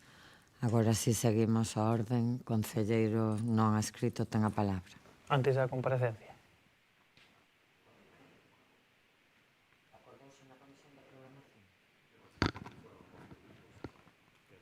A mí dame igual. Bueno, pois... Non digo sí ou non, non, a mí... Entendía que era como unha moción, dinlle esa palabra para explicarlo, porque son os propoñentes. Vale, pois debatímoslo como... Ten lugar a comparecencia e despois unha rolda de intervencións. Perderían unha. Ya, bueno. No, sí, pero a comparecencia, ben. Ben, pois daquela, delegado de Deportes, ten a palabra. Ben, gracias, alcaldesa, boa noite a todos e a todas. En primeiro lugar, quixera agradecer aos dous grupos propoñentes permitir o debate conxunto deste punto. En canto aos acordos que se plantexan nas dúas propostas, que son prácticamente os mesmos, podemos afirmar dúas cuestións. Estamos a piques de ter nas nosas mans un anteproxecto de reforma das instalacións do Complexo Deportivo do Carregal que reflexa todas as necesidades, melloras e cambios estruturais do mesmo.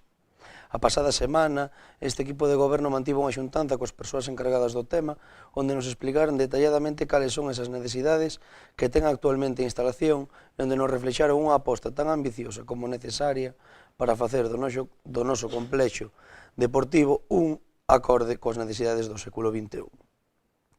Necesidades estruturais, fundamentalmente, que van da man de cambios nos propios espazos da instalación, atendendo á demanda deportiva, con cambios que se foron producindo nos hábitos e costumes da sociedade para dar cabida a todas as actividades que hoxe en día ofertan en prácticamente todos os centros deportivos e que evidentemente a nosa veciñanza demanda.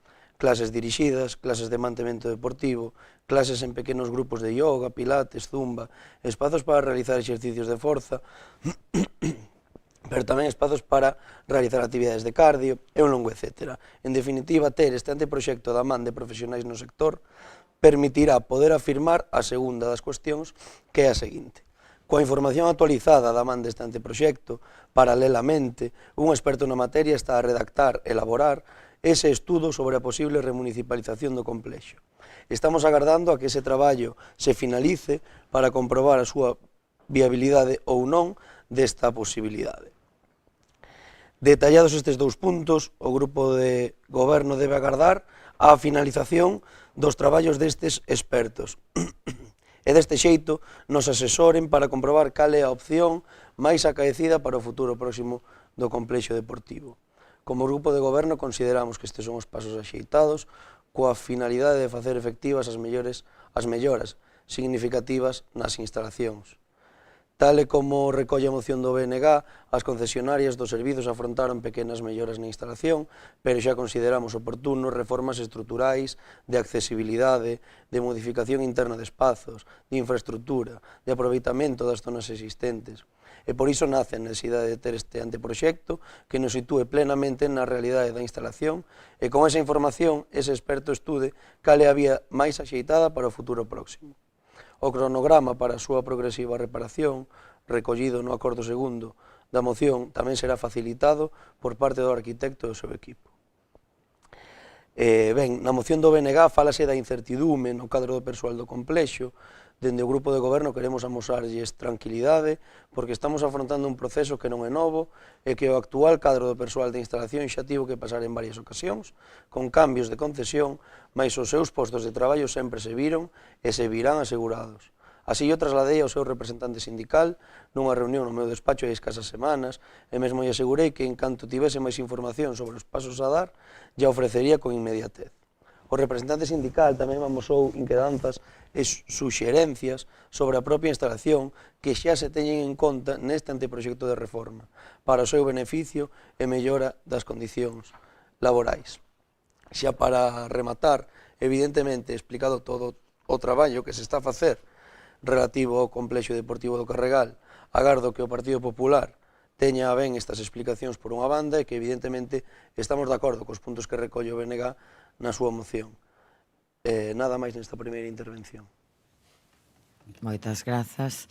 Agora facemos unha rolda de intervencións por orde. Concelleiro non escrito, ten a palabra. Ben, gracias, señora. Gracias, señora alcaldesa. Bueno, agradecemos ao delegado de Deportes estas explicacións. Tamén celebramos pois que teñamos, digamos, a punto ese anteproxecto de reforma, porque a verdade é que a realidade do complexo deportivo do Carregal é francamente moi mellorable, non? Tanto se nos referimos ao estado de conservación das instalacións, como se falamos desa situación en relación coas empresas concesionarias que, bueno, pois xa dende hai anos pois levan cambiando, sendo unhas diferentes a outras. Bueno, a verdade é que a situación dos aboados é francamente de incertidume. Este pasado verán pois houve varios días, casi 2 semanas, que tivo que estar pechada a instalación xusto por este tipo de temas.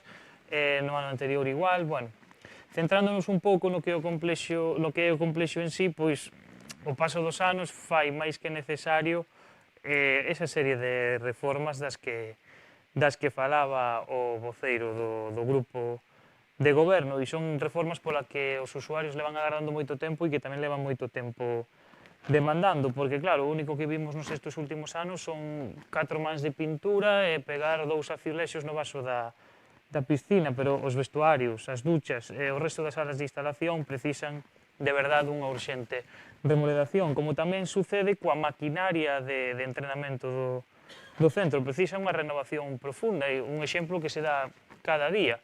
Bueno, como todos saberán, pois a parte da piscina pois hai varias salas, unha sala bike, unha sala de musculación, unha sala de cardio. Nesta mesma sala de cardio, supostamente hai 6 cintas de correr.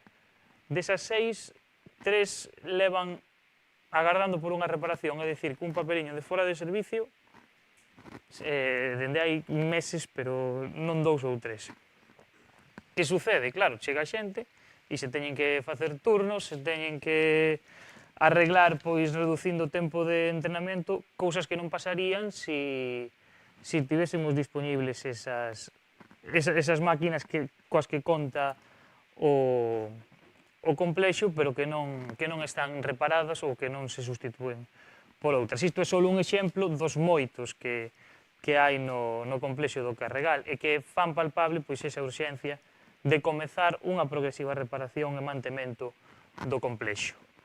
No que se refire aos acordos da moción do BNG, aínda que nós, pois, sinceramente cremos que na situación actual do Concello non sería a mellor solución asumir directamente a xestión do recinto, si consideramos positivo que se faga un estudo desa situación actual e que sexan os técnicos especialistas os que nos digan e valoren esa posibilidade. Como tamén poderíamos creer positivo explorar outras opcións, como podería ser tamén para mellorar o complexo, se fose necesaria, a actualización das taxas, que nestes momentos pois están bastante por debaixo, e hai que dicilo, dos precios de mercado. Un exemplo, un abono de mañán agora mesmo costa 16,95 €, tendo en conta que temos a posibilidade de usar unha piscina, diferentes salas, que se pode duchar e todo iso, pois tampouco sería descabellado poder valorar unha actualización, pero bueno, por a nosa parte nada máis.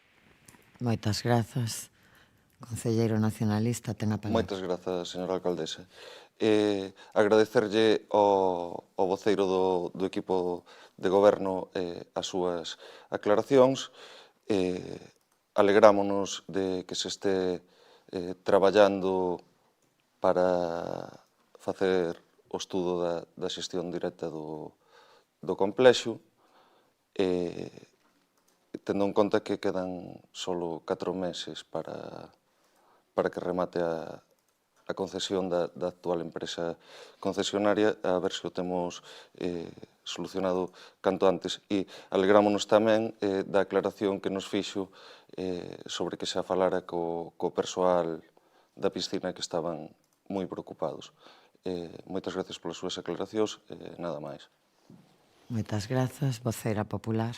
Grazas, señora alcaldesa. Ben, pois, agradecerlle ao concelleiro delegado de Deportes pois as súas explicacións e, sobre todo, pois, esas novidades, non? Porque é certo que, polo menos dende o Grupo Popular, pois non coñecíamos a existencia dese encargo, non? Dese anteproxecto sobre as necesidades, desa posible reforma do complexo deportivo do Carregal, e tampouco, pois tiñamos coñecemento de que unha persoa experta pois estaba a estudar esa posibilidade de remunicipalizar o servizo, entendendo, lóxicamente, que si xa lle trasladou pois ao delegado sindical dos traballadores toda esta información, pois é importante, evidentemente, ir o máis rápido posible, porque estamos a falar de que estamos a rematar pois este mes de novembro e o 31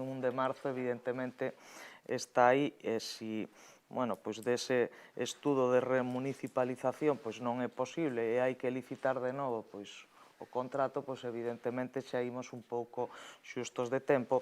Por iso eu penso que temos que comprender, entender e compartir pois a preocupación do persoal, aínda que é certo, evidentemente, que non é a primeira vez que pasan por unha situación complexa, non?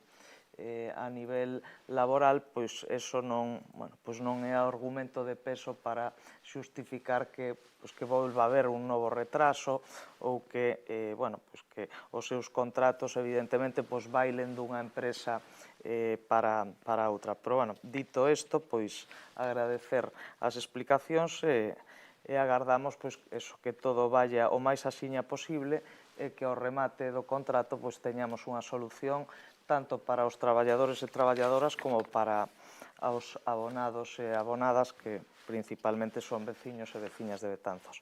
Mais nada e moitas gracias. Decir que xa me olvidaba que evidentemente estamos de acordo ca proposta que trae o BNG e votaremos favorablemente. Mais nada e moitas gracias. Moitas grazas. Concelleiro de Deportes. Ben, un par de apuntes. Evidentemente, tal e como expliquei na miña primeira intervención, xa se diron os espazos necesarios e este grupo de goberno prefire ir da man deses expertos que eu particularmente e o grupo de goberno en xeral estamos desexando sacar a luz, pero que, ambos os dous documentos nos din que chegarán de forma oficial ao Concello en escasísimas datas. De todas formas, imos agardar a que cheguen oficialmente para poder darlles máis luz tanto a corporación como aos veciños en xeral e tamén aos traballadores da instalación en particular. Estamos de acordo, concordamos tamén con Pablo o tema dos prezos dos abonos que deberán ser actualizados nun futuro. Contestarlle a voceira do Partido Popular que, mesmo que da man destes expertos sí que nos din que imos xustos de tempo, pero imos en tempo e, polo tanto, agardamos que eses dous documentos, os dous, os teñamos oficialmente no Concello o antes posible. Deixei sen mencionar un tema antes que si mencionaba a solicitude de comparecencia do Partido Popular e non a moción do Bloque Nacionalista Galego sobre a actividade de bádminton, e quero explicar dúas cuestións. A primeira é a relativa ao prego de condicións do contrato. É certo que na cláusula terceira, relativa a servizos a executar polo adxudicatario, se recolle de forma literal o desenvolvemento de actividades de yoga, pilates, zumba e bádminton, segundo o réxime que se especifica na cláusula quinta do presente prego. Seguimos á cláusula quinta, observamos no apartado B, relativo ao réxime de desenvolvemento de actividades, que sinala literalmente que ofertarase bádminton 2 veces por semana, 1 hora cada unha, e que os horarios nos que se desenvolverán estas actividades serán definidos polo adxudicatario. Ben, pois por non interferir coas actividades deportivas que ambos os dous clubes deportivos que teñen cedido o espazo da cancha polideportiva, comprenderedes que non vou permitir o desenvolvemento da actividade de bádminton en horario de tarde. E ademais hai que ter en conta unha incongruencia presente tamén no prego de condicións na cláusula primeira, onde di literalmente que se exclúe expresamente a cancha de xogo do polideportivo cuxa xestión se reserva en exclusiva ao Concello. Ben, pois este Concello cede evidentemente o seu uso aos dous clubes que practican actualmente a modalidade deportiva nel e suxire en todo caso a impartición de bádminton, a impartición da actividade de bádminton na cancha polideportiva que non sexa en horario de tarde. A segunda das cuestións é de sentido común. Mentres teñamos nenos e nenas de 10, 11, 12 anos adestrando de 7:30 a 9 da noite, entendo que vostedes non consideran oportuno cargar de horas unha instalación que xa, sin a impartición de bádminton, está saturada. Betanzos conta con pouca instalación deportiva para tanta masa deportiva. Dígolles unha cousa, as instalacións que presentan un estado axeitado actualmente no ámbito deportivo son as municipais, reflexo é o recente Campeonato de España de baloncesto e, por último, si quixera agradecer á Xunta de Galicia a implicación, por fin, no pabillón do Vales Villamarín, porque os nosos cativos e os clubes deportivos levan sufrindo condicións deplorables nesa instalación durante moitos anos. Instalacións que, por certo, tal e como dixen hai aquí un ano, pedimos condicións mínimas e non máximas, mínimas, para poder celebrar ali partidos de categorías inferiores e liberar así de carga horaria a instalación municipal. Nada máis nesta segunda intervención. Bueno, entendo que a comparecencia está rematada e que, señor secretario, votamos os acordos da moción presentada polo Bloque Nacionalista Galego, por tanto, que se someta a votación o punto 8º. Pois nada, votos en contra, abstencións, votos a favor. Ben, pois queda este punto tamén aprobado por unanimidade. Daquela pasamos ao seguinte punto, que sería o 10º. A moción do PP para instar o Concello a modificar o ROM. Voceira popular ten a palabra. Grazas, señora alcaldesa. Ben, en virtude do recoñecemento da potestade regulamentaria e a capacidade de autoorganización das corporacións locais, que ben recoñecida, non vou a citar todos os artigos, na Lei de Bases do Réxime Legal, e tamén no Regulamento de Organización, Funcionamento e Réxime Xurídico das Entidades Locais, así como a Lei de Administración Local de Galicia. O Concello de Betanzos adopta o presente acordo constitutivo do Regulamento Orgánico Municipal. No artigo 50, no referente ao lugar e duración das sesións, di o punto número 1 que o Pleno celebrará as súas sesións na Casa Consistorial, salvo nos supostos de forza maior nos que a través da convocatoria ou por decreto da Alcaldía, ditada previamente e notificada a todos os membros da corporación, poderá habilitarse outro edificio ou local para ese efecto. En calquera caso, esta circunstancia farase constar no acta. Toda sesión, sexa ordinaria ou extraordinaria, haberá de respetar o principio de unidade de acto, procurarase que termine no mesmo día do seu comezo. Se este rematara sen que se debateran todos os asuntos incluídos na orde do día, a Presidencia poderá levantar a sesión. Neste caso, os asuntos non debatidos deberánse de incluir na orde do día da seguinte sesión. O alcalde ou alcaldesa, segundo o seu prudente criterio en atención ao volume e complexidade dos asuntos para tratar, poderá dispoñer dun ou máis descansos, etc. Punto 2. Os membros da corporación poderán atoparse en lugares distintos ao lugar de celebración da sesión, a condición de que se asegure por medios electrónicos, considerándose tamén tales os telefónicos e audiovisuais, a identidade dos devanditos membros, o contido das súas manifestacións, o momento en que estas se producen, así como a interactividade e intercomunicación entre eles en tempo real e a disponibilidade dos medios durante a sesión. En todo caso, debe quedar garantida a participación do membro corporativo na votación dos asuntos a tratar, o cal equivale á garantía de expresar de forma inequívoca o sentido do voto e da súa liberdade para emitilo. Entre outros, consideraránse incluídos entre os medios electrónicos válidos as audioconferencias e as videoconferencias. Punto 3, xa non vou a dar lectura porque senón isto se eterniza, pero en tales casos a Presidencia indicará ao comezo da sesión os efectos do cómputo do quórum legal de asistencia para considerar válidamente constituído o órgano o nome das persoas que teleasistirán á sesión. Punto 4, exclúense da posibilidade de participación a distancia A, o pleno de constitución da entidade local, B, a elección de alcalde ou alcaldesa e de presidente ou presidenta da entidade local, C, a moción de censura, D, a cuestión de confianza. 5. En todo caso, cando concorran situacións excepcionais de forza maior, de grave risco colectivo ou catástrofes que impidan ou dificulten de maneira grave o normal funcionamento do réxime presencial das sesións dos órganos colexiados do Concello de Betanzos, estes poderán apreciada a concorrencia da situación descrita por parte do alcalde ou alcaldesa ou que invalidamente lle sustitúa o efecto da convocatoria de acordo coa normativa vixente, constituirse, celebrar sesións e adoptar acordos a distancia por medios electrónicos e telemáticos. Non vou a seguir dando lectura, continúa. Bueno, as circunstancias actuais xeraron un escenario no que os concelleiros e concelleiras, debido a motivos laborais ou persoais, a miúdo non poden asistir físicamente aos plenos do Concello. A pandemia da COVID-19 e os avances nas tecnoloxías da comunicación demostraron que as reunións telemáticas non só son viables, senón que, ademais, poden facilitar unha participación máis activa e flexible nos asuntos municipais para toda a corporación e principalmente para as concelleiras e concelleiros que compatibilizan as súas obrigas de carácter laboral coas municipais. Consideramos necesario actualizar o Regulamento Orgánico Municipal para permitir a asistencia telemática aos plenos daqueles ou daquelas concelleiros ou concelleiras que, por razóns laborais ou calquera outra xustificada, non poidan estar presentes de forma física. Esta medida non só promovería a inclusión e a participación activa de todos os membros do pleno, senón que tamén sería coherente cos principios de participación, eficiencia e aproveitamento das novas tecnoloxías.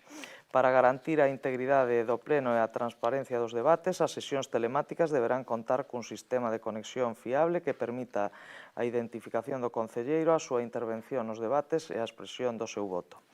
O acceso ás sesións será exclusivo para os membros do pleno e os técnicos.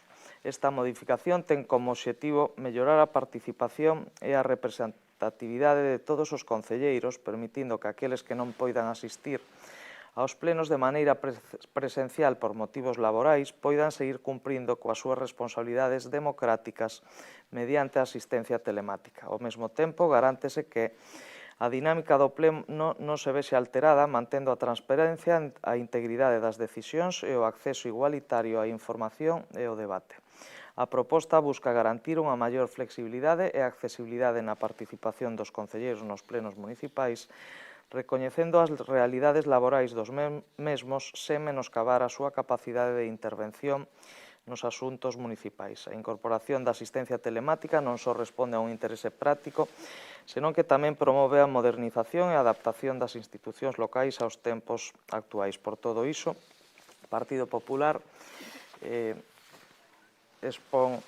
somete para aprobación os seguintes acordos. 1. Instar ao Goberno Municipal a modificar o Reglamento Orgánico Municipal no relativo á participación dos concelleiros e concelleiras, así como de calquer veciño ou veciña que ven por situación laboral ou dificultades de accesibilidade non o poda facer de forma presencial. E 2. Proceder á instalación dun Ai, non, isto non é. Non, isto non é. Perdón. Os concelleiros poderán asistir aos plenos municipais de forma presencial ou telemática previa solicitude e xustificación da causa, especialmente cando se trate de motivos laborais que impidan a presencia física no pleno. A solicitude deberá presentarse con antelación e será aprobada pola presidencia do pleno ou, no seu caso, polo pleno municipal. A asistencia telemática será posible sempre que se garanta a conectividade adecuada e a plena participación do concelleiro nos debates e decisión. Máis nada e moitas gracias. Moitas grazas. Concelleiro non adscrito, ten a palabra. Hoy en día, con los medios que hay, siendo por motivos justificados de ausencia, como es en este caso, del concejal, en este caso del PP, entendemos más que razonable esta solicitud. Esto nos puede pasar a cualquiera de los que formamos esta corporación, con lo cual nuestro voto será favorable, por suposto. Moitas grazas. Voceira nacionalista. Grazas. Parecenos correcto que se lles acorde agora que son vostedes os afectados a modificación do ROM para facilitar a participación dos concelleiros, porque quero facer constar que este non é o primeiro caso que pasa nesta corporación municipal. Sin ir máis lonxe, fai 4 anos, o noso compañeiro Enrique del Río estuvo no mesmo caso no que están vostedes daquela, pero daquela non era facilitar a participación de todos. Vese que as normas só importan mudalas cando un é o afectado, señores concelleiros do PP. O que non pode ser é que isto sexa para uns sí e para outros non. Mágoa que para nós xa chega tarde. Con lo cual, dende o grupo do BNG sempre abogamos e sempre estaremos a favor de calquer tipo de participación, sexa no pleno municipal ou sexa a participación cidadá de calquer veciño que queira para calquer trámite que teña que facer o noso concello. Sempre e cando, claro, se asuste a legislación vixente. O que non nos parece correcto é que se faga un parche. Dende o grupo municipal do BNG consideramos que máis que votar estes acordos, o que hoxe habería que acordar era modificar, facer unha mesa de diálogo de negociación para mudar o ROM, tanto neste aspecto como no que debatimos fai 3 mocións anteriores dos concelleiros non adscritos, para que nun futuro non teñamos problemas e nos podamos adherir a calquer situación que se poida facer ou que poida suceder calquera dos concelleiros independentemente do color político que teñamos. Non é cuestión de poñer un parche agora, é cuestión de deixalo para un futuro recollido correctamente, aínda que nos leve un pouco máis de tempo. Nada máis, grazas. Moitas grazas. Voceiro socialista ten a palabra. Ben, falábamos con anterioridade cando se estaba a debatir unha moción sobre a promoción do comercio local que o ano pasado tamén se traera nesta sesión plenaria correspondente á sesión ordinaria do mes de novembro unha moción similar ou igual. E, casualidade, tamén, en novembro do ano 2023, este pleno decidiu non reformar o regulamento orgánico municipal para incluir no texto regulador a posibilidade da celebración de sesións telemáticas para aqueles concelleiros e concelleiras que tasadamente e de forma excepcional estiveran dentro dunhos motivos que lles imposibilitara a súa presencia, motivos tales como unha enfermidade grave ou causa de maternidade ou paternidade. Naquel momento que se recolleu foi o que permitía, segundo os informes xurídicos, a legislación. Na sesión anterior do pleno da corporación que se deu, creo que foi o 13 de novembro, un pleno extraordinario, mediante un escrito o Partido Popular pedía a posibilidade de que un dos seus concelleiros acudise, participase na sesión plenaria de forma telemática e xusto antes do comenzo da sesión o secretario dicía que o Regulamento Orgánico Municipal non o permitía e a alcaldesa instaba que ao Partido Popular, ao partido que así o pedía, pois que realizase unha petición motivada para tratar de analizala. Ben, o Partido Popular fixo esta petición a través dunha moción e, en base a ela, se lle solicitou á Secretaría Municipal que emitiese un informe ao respecto e que non vou a leer de forma completa, pero sí é certo que concluye que para esta Secretaría entende que se debe limitar esta posibilidade e negar a solicitude neste caso específico. Polo tanto, conclúe que o suposto concreto de traslado por razóns laborais supón abrir un abano demasiado amplo que pode entrar en contradicción cos casos tasados polo Tribunal Constitucional, toda vez que se vai en contra do principio xeral de presencialidade. A legislación laboral é moi clara e moi concisa no tocante aos permisos que teñen que ter os concelleiros e as concelleiras para poder desenvolver a súa función e a súa participación nas sesións plenarias e Por iso, o que se recolleu e o que se recolle no Regulamento Orgánico Municipal son estes casos tasados que non teñen un aval. É dicir, unha muller cando está en caso de maternidade, pois ningunha legislación lle asiste para poder non vir para poder acudir aos plenos, polo tanto, si está recollido. Non é o caso que nos ocupa e, polo tanto, nos ceñimos ao informe da Secretaría Municipal. Nada máis que engadir nesta primeira intervención. Moitas grazas, voceira popular. Moitas grazas, señora alcaldesa. Ben, señora voceira do Bloque Nacionalista Galego, non entendo moi ben porque se retrotrae a hai 4 anos, evidentemente coñecemos a situación daquel momento, pero corríxame se me equivoco se o Partido Popular votou en contra ou fixo algunha manifestación contraria contra que esa persoa non poidera facelo. Bueno, naquel momento nin estábamos moi afeitos aos medios telemáticos, pero que eu saiba, aquí o BNG non trouxo ningunha moción, nin se fixo ningunha solicitude para que o resto dos partidos políticos ou dos grupos municipais nos manifestáramos a ver se era posible que esa persoa se conectase por videoconferencia ou por outro tipo de... Entón, non entendo porque agora di isto, quer dizer, igual estou equivocada e olvideime, e resulta que o BNG si trouxe unha proposta desas características, pero creo que non teño tan mala memoria. Sí, eu entendo, evidentemente, que hai que limitar de alguna maneira o acceso de forma telemática, é dicir, que non pode ser isto un campo sin freno, evidentemente, pero, tamén hai que entender que agora mesmo, nos, evidentemente, o facemos porque un dos nosos concelleiros está nunha situación complexa. Está nunha situación complexa porque é unha persoa que, despois de ter unha dificultade laboral, a opción laboral que lle sae é a 700 km do noso concello. Evidentemente, esa persoa non pode coller o seu coche e vir aquí presencialmente unha vez ao mes, un martes ás 8:30 da tarde, porque evidentemente perdería 2 días de traballo entre ir e volver e asistir á sesión plenaria. Non se trata dun capricho, é dicir, non se trata de que esa persoa non queira asistir a esta sesión plenaria. Polo tanto, evidentemente, nos, claro, temos que tratar de facilitar que unha persoa que foi elexida democráticamente, que ademais quere participar, como así o amosou, outro día, cando o Concello facilitou todos os medios técnicos para esa conexión, que así o faga.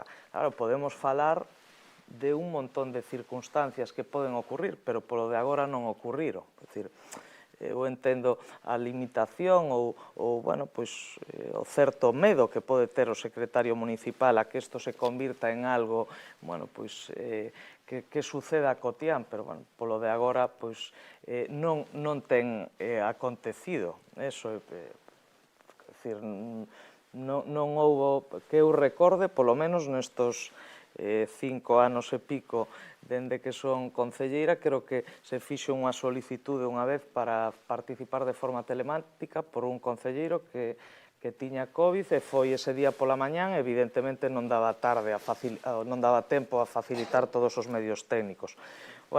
Eu entendo que a legislación non é clara, non é absolutamente clara, en ningún sitio se di que isto non se pode realizar, todo o contrario, o que di é que os órganos colexiados poderán reunirse de forma telemática, exceptuando o pleno de investidura, a elección de alcalde ou alcaldesa, así como a cuestión de confianza ou a moción de censura. Eso é o que explícitamente di a normativa.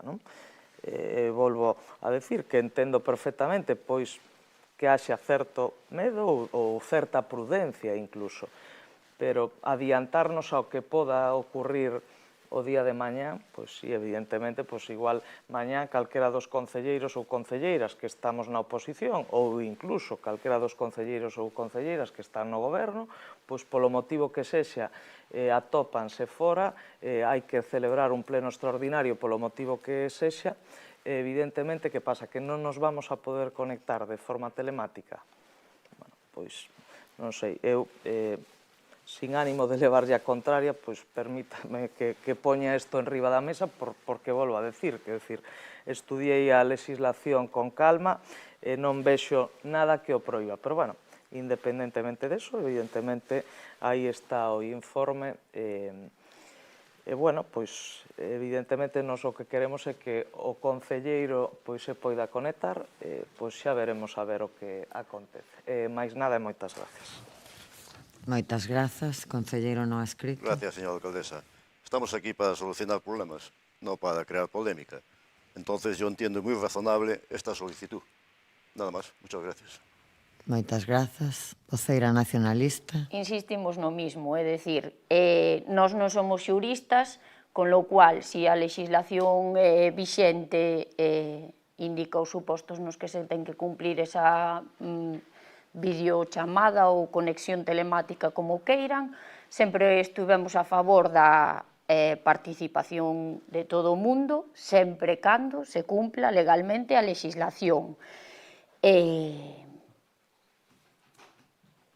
insistimos en que si se chega a un acordo sería para modificar o ROM, non para facer un parche agora porque nos interesa e porque nos corre prisa e nos ven ben.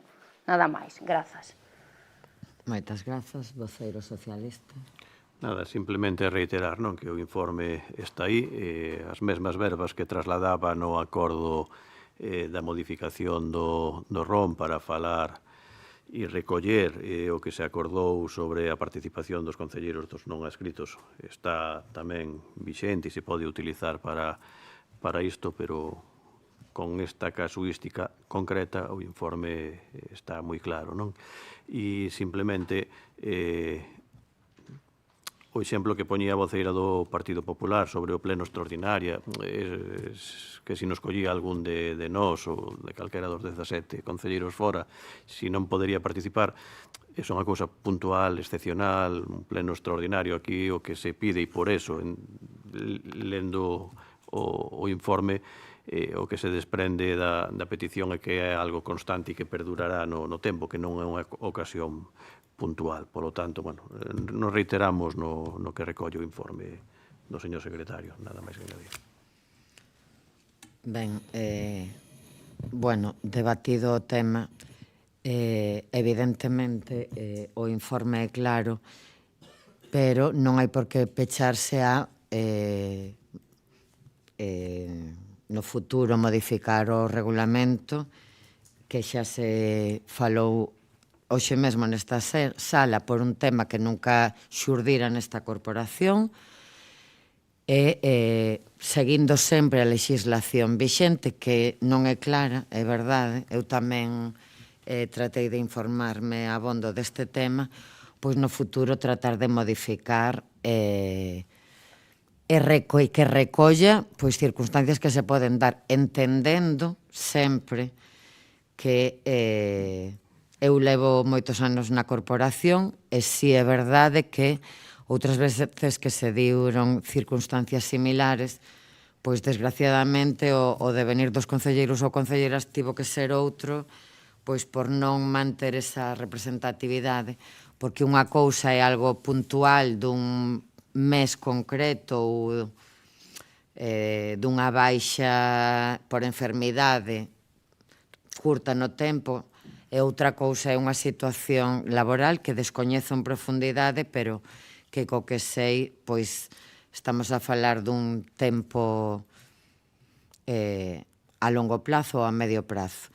Non sei, creo que no día de hoxe o informe da Secretaría é claro, no futuro a corporación podemos sentarnos e tratar de modificar o ROM, asesorados polos técnicos municipais, evidentemente, e cumprindo a normativa, tratando de facilitar o máximo posible, pero tampouco podemos ir contra corriente, nin que, evidentemente, creo que tamén debe ter límites, porque todos podemos ter circunstancias laborais, uns fora, outros ao mellor aquí, pero que nos impidan exercer o noso dereito a esa representación que aquí exercemos. Entendo que haberá que afrontalo en profundidade e garantindo pois a seriedade, a funcionalidade das sesións plenarias no futuro, porque se poden, igual que xurdigo o tema dos concelleiros non adscritos hai uns meses, pois circunstancias novas que poidan xurdir.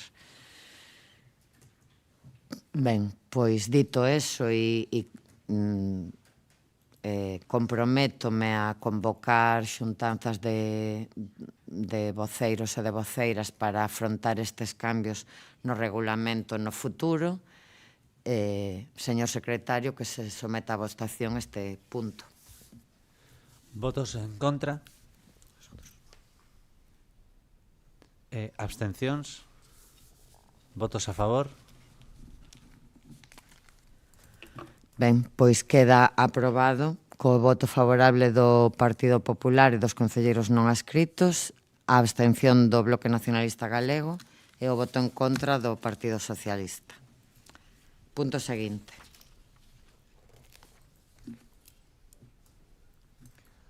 O punto seguinte, o punto 11º, a moción... Non, perdón, sí. Moción do PP para instar ao Concello a anular o acordo plenario sobre o estudo previo da DIF. Voceira popular ten a palabra. Señora alcaldesa. Ben, a presenta proposta ten como obxectivo solicitar a revisión do acordo plenario relativo ao proxecto de construción dun novo vial de acceso ao Porto de Betanzos dende a Estrada Nacional 6, en resposta ao crecente malestar expresado polos empresarios locais. Este malestar céntrase nos posibles efectos negativos que o proxecto podería ter sobre a actividade económica da zona, accesibilidade ao porto e as infraestructuras existentes. É crucial que calquera medida que se tome en relación con este vial contemple non só as necesidades de infraestructura, senón tamén o futuro das empresas afincadas no porto. As empresas que operan no Porto de Betanzos dependen dunha boa accesibilidade, de solucións ás inundacións e dunha infraestructura de transporte eficiente. Todos e todas somos coñecedores dos recentes episodios de inundacións que afectan a zona portuaria, que son especialmente drásticos, onde está previsto que desemboque o citado vial. O proxecto de construción do vial de acceso podería xerar trastornos logísticos, aumentar os tempos de espera e modificar os roteiros de transporte, o que afectaría negativamente a competitividade destas empresas. O malestar empresarial está relacionado coa preocupación de que a nova infraestructura poida lastrar o futuro destas empresas, dificultar o fluxo de mercadorías ou aumentar os custos operativos.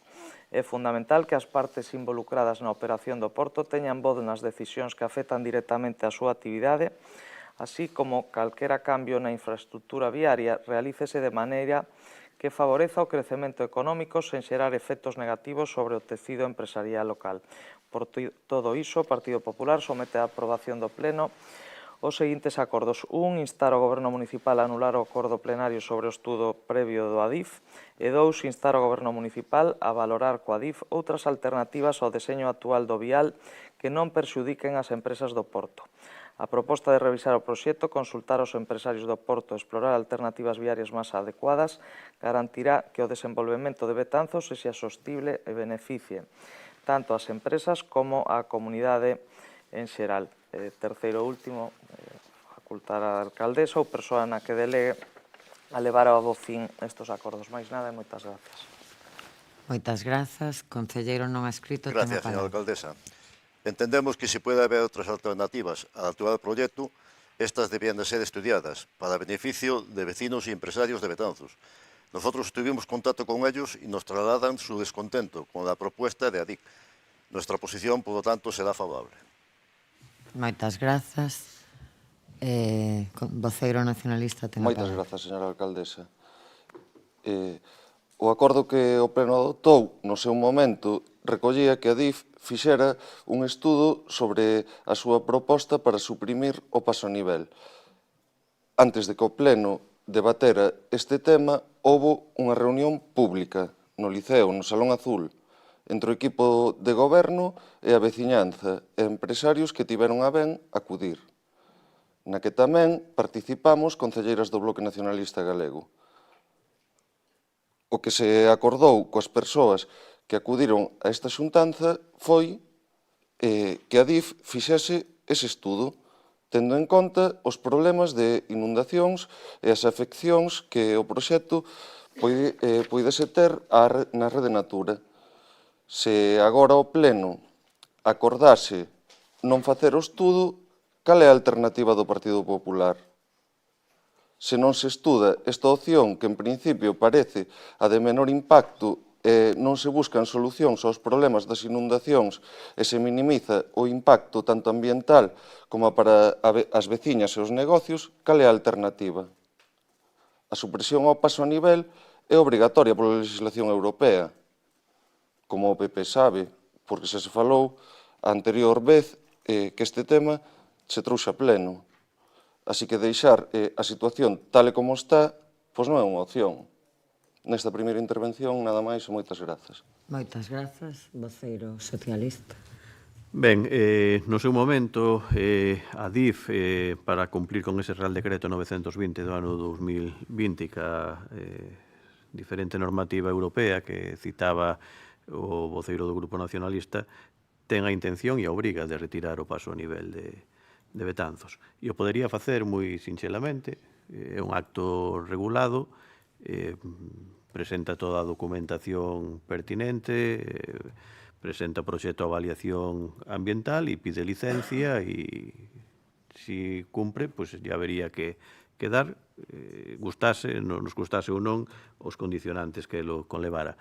Pero o que si fixo esta administración foi, no seu momento, poñerse en contacto co Concello de Betanzos e trasladarlle unha alternativa de supresión de paso a nivel que por aquel momento consistía na construción dun paso elevado que ia paralelo á vía do tren con unha pendente bastante pronunciada e que deixaría as vivendas escondidas baixo ese viaducto. De todos xeitos, naquel momento, o goberno local, estamos a falar de finais do ano 2018, convocou a veciñanza e aos empresarios que teñen as súas naves, as súas instalacións no porto de Betanzos, a unha xuntanza informativa para falar desa proposta. Evidentemente, esa proposta foi rexeitada principalmente pola veciñanza e se lle comunicou á ADIF que non aceptábamos esa proposta e que había que buscar unha alternativa que non tivese ese impacto cas vivendas. A alcaldía mantivo diversas xuntanzas con ADIF, con técnicos do Ministerio, se lles realizou varias propostas e tendo claro que esa que facían non ia ter o visto bo do Concello e logo de facer unha serie de estudios topográficos a DIF presentou 3 propostas para a supresión do paso a nivel.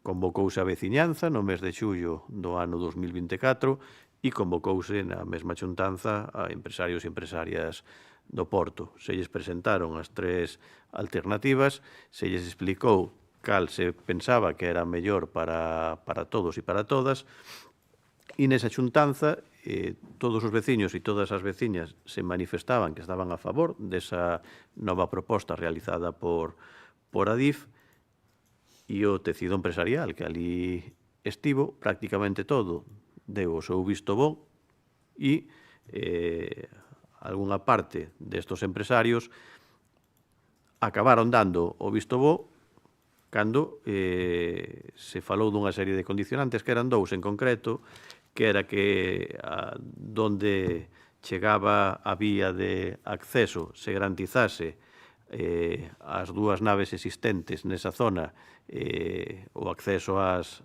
mesmas e que nesos episodios puntuais de inundación que sofre a zona pola cota do terreo e o nivel de marea, pois que se garantizase tamén que ese novo vial non estivese comprometido e que no caso de enchentas, pois non quedase incomunicado o porto.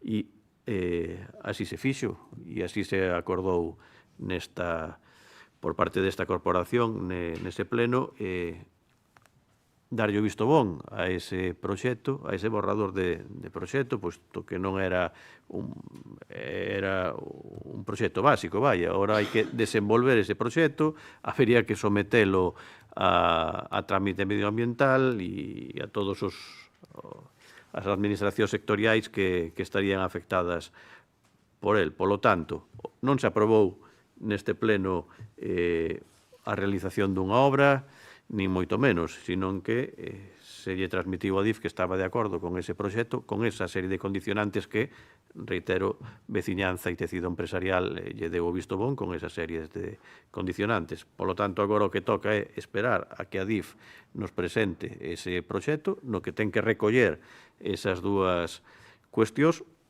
e, de ser o caso, sometelo ao trámite medioambiental e a todos os trámites oportunos para poder levar a cabo o desenvolvemento do proxecto que se realice. Polo tanto, eu creo que cumprimos co que se acordou nesa xuntanza con veciños e con empresarios e empresarias. Moitas grazas, voceira popular. Grazas, señora alcaldesa. Ben, pois, eso non é o que nos trasladaron os empresarios cos que nos reunimos hai escasos días. É dicir, eles, algúns deles dixéronos que non foran convocados a esa reunión no Salón Azul, é dicir, é máis que o leeron na prensa e que algún se foron avisando entre eles, pero que ninguén lles chamou para convocalos a unha reunión, e que non están de acordo, é dicir, con esta proposta, precisamente, que decir, esta proposta que traemos hoxe aquí, pois é algo que nos pediron os empresarios cos que nos reunimos outro día, que non fomos a buscarnos, que nos chamaron eles a nos e cos que falamos abertamente, e había pois unha dúcia de empresarios. Isto non é o que o quitáramos nos da manga, que decir, é algo que nos pediron se podíamos traer esta proposta para anular ese acordo que non lles convence. Non lles convence porque si din, ou, bueno, algúns deles din que si coñecen esa serie, esos dous condicionantes que se lle poñen en riba da mesa ao ADIF, pero que é certo que entenden que non se van a poder cumprir, porque evidentemente todos sabemos en que cota, en que situación está o Porto de Betanzos, que decir, que está nunha cota máis baixa, polo tanto, que decir, bueno, eles non lle dan,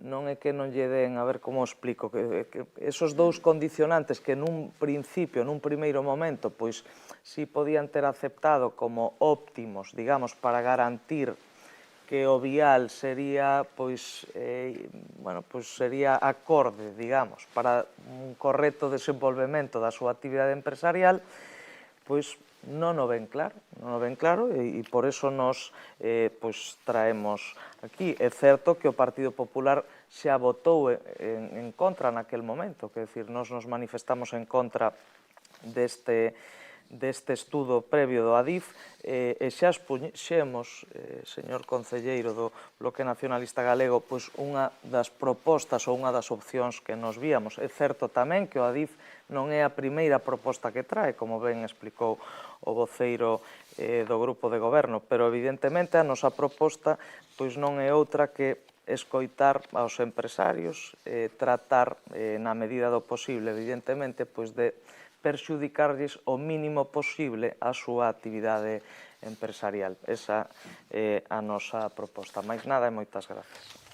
Moitas grazas, concelleiro non adscrito. Non hablamos con a totalidade de todos os empresarios, pero sí con unha gran maioría, e da cual nos trasladan su descontento.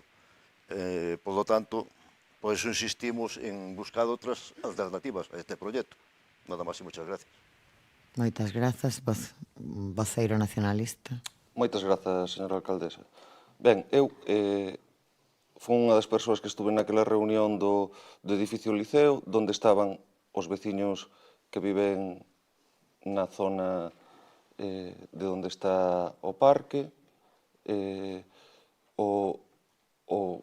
había empresarios da zona que ali estuveron falando, entón eu, pois ali a sensación que me deu a min nesa reunión non foi esa, porque ali estaba todo o mundo de acordo, foi o que entendín eu. No Bloque Nacionalista Galego, como xa dixemos no pleno e como se acordou coa veciñanza, pensamos que é mellor opción que buscar unha solución que minimice o impacto, elaborar este estudo e despois sobre o estudo, o sea, sobre o documento en concreto, poder presentar alegacións se así o consideramos.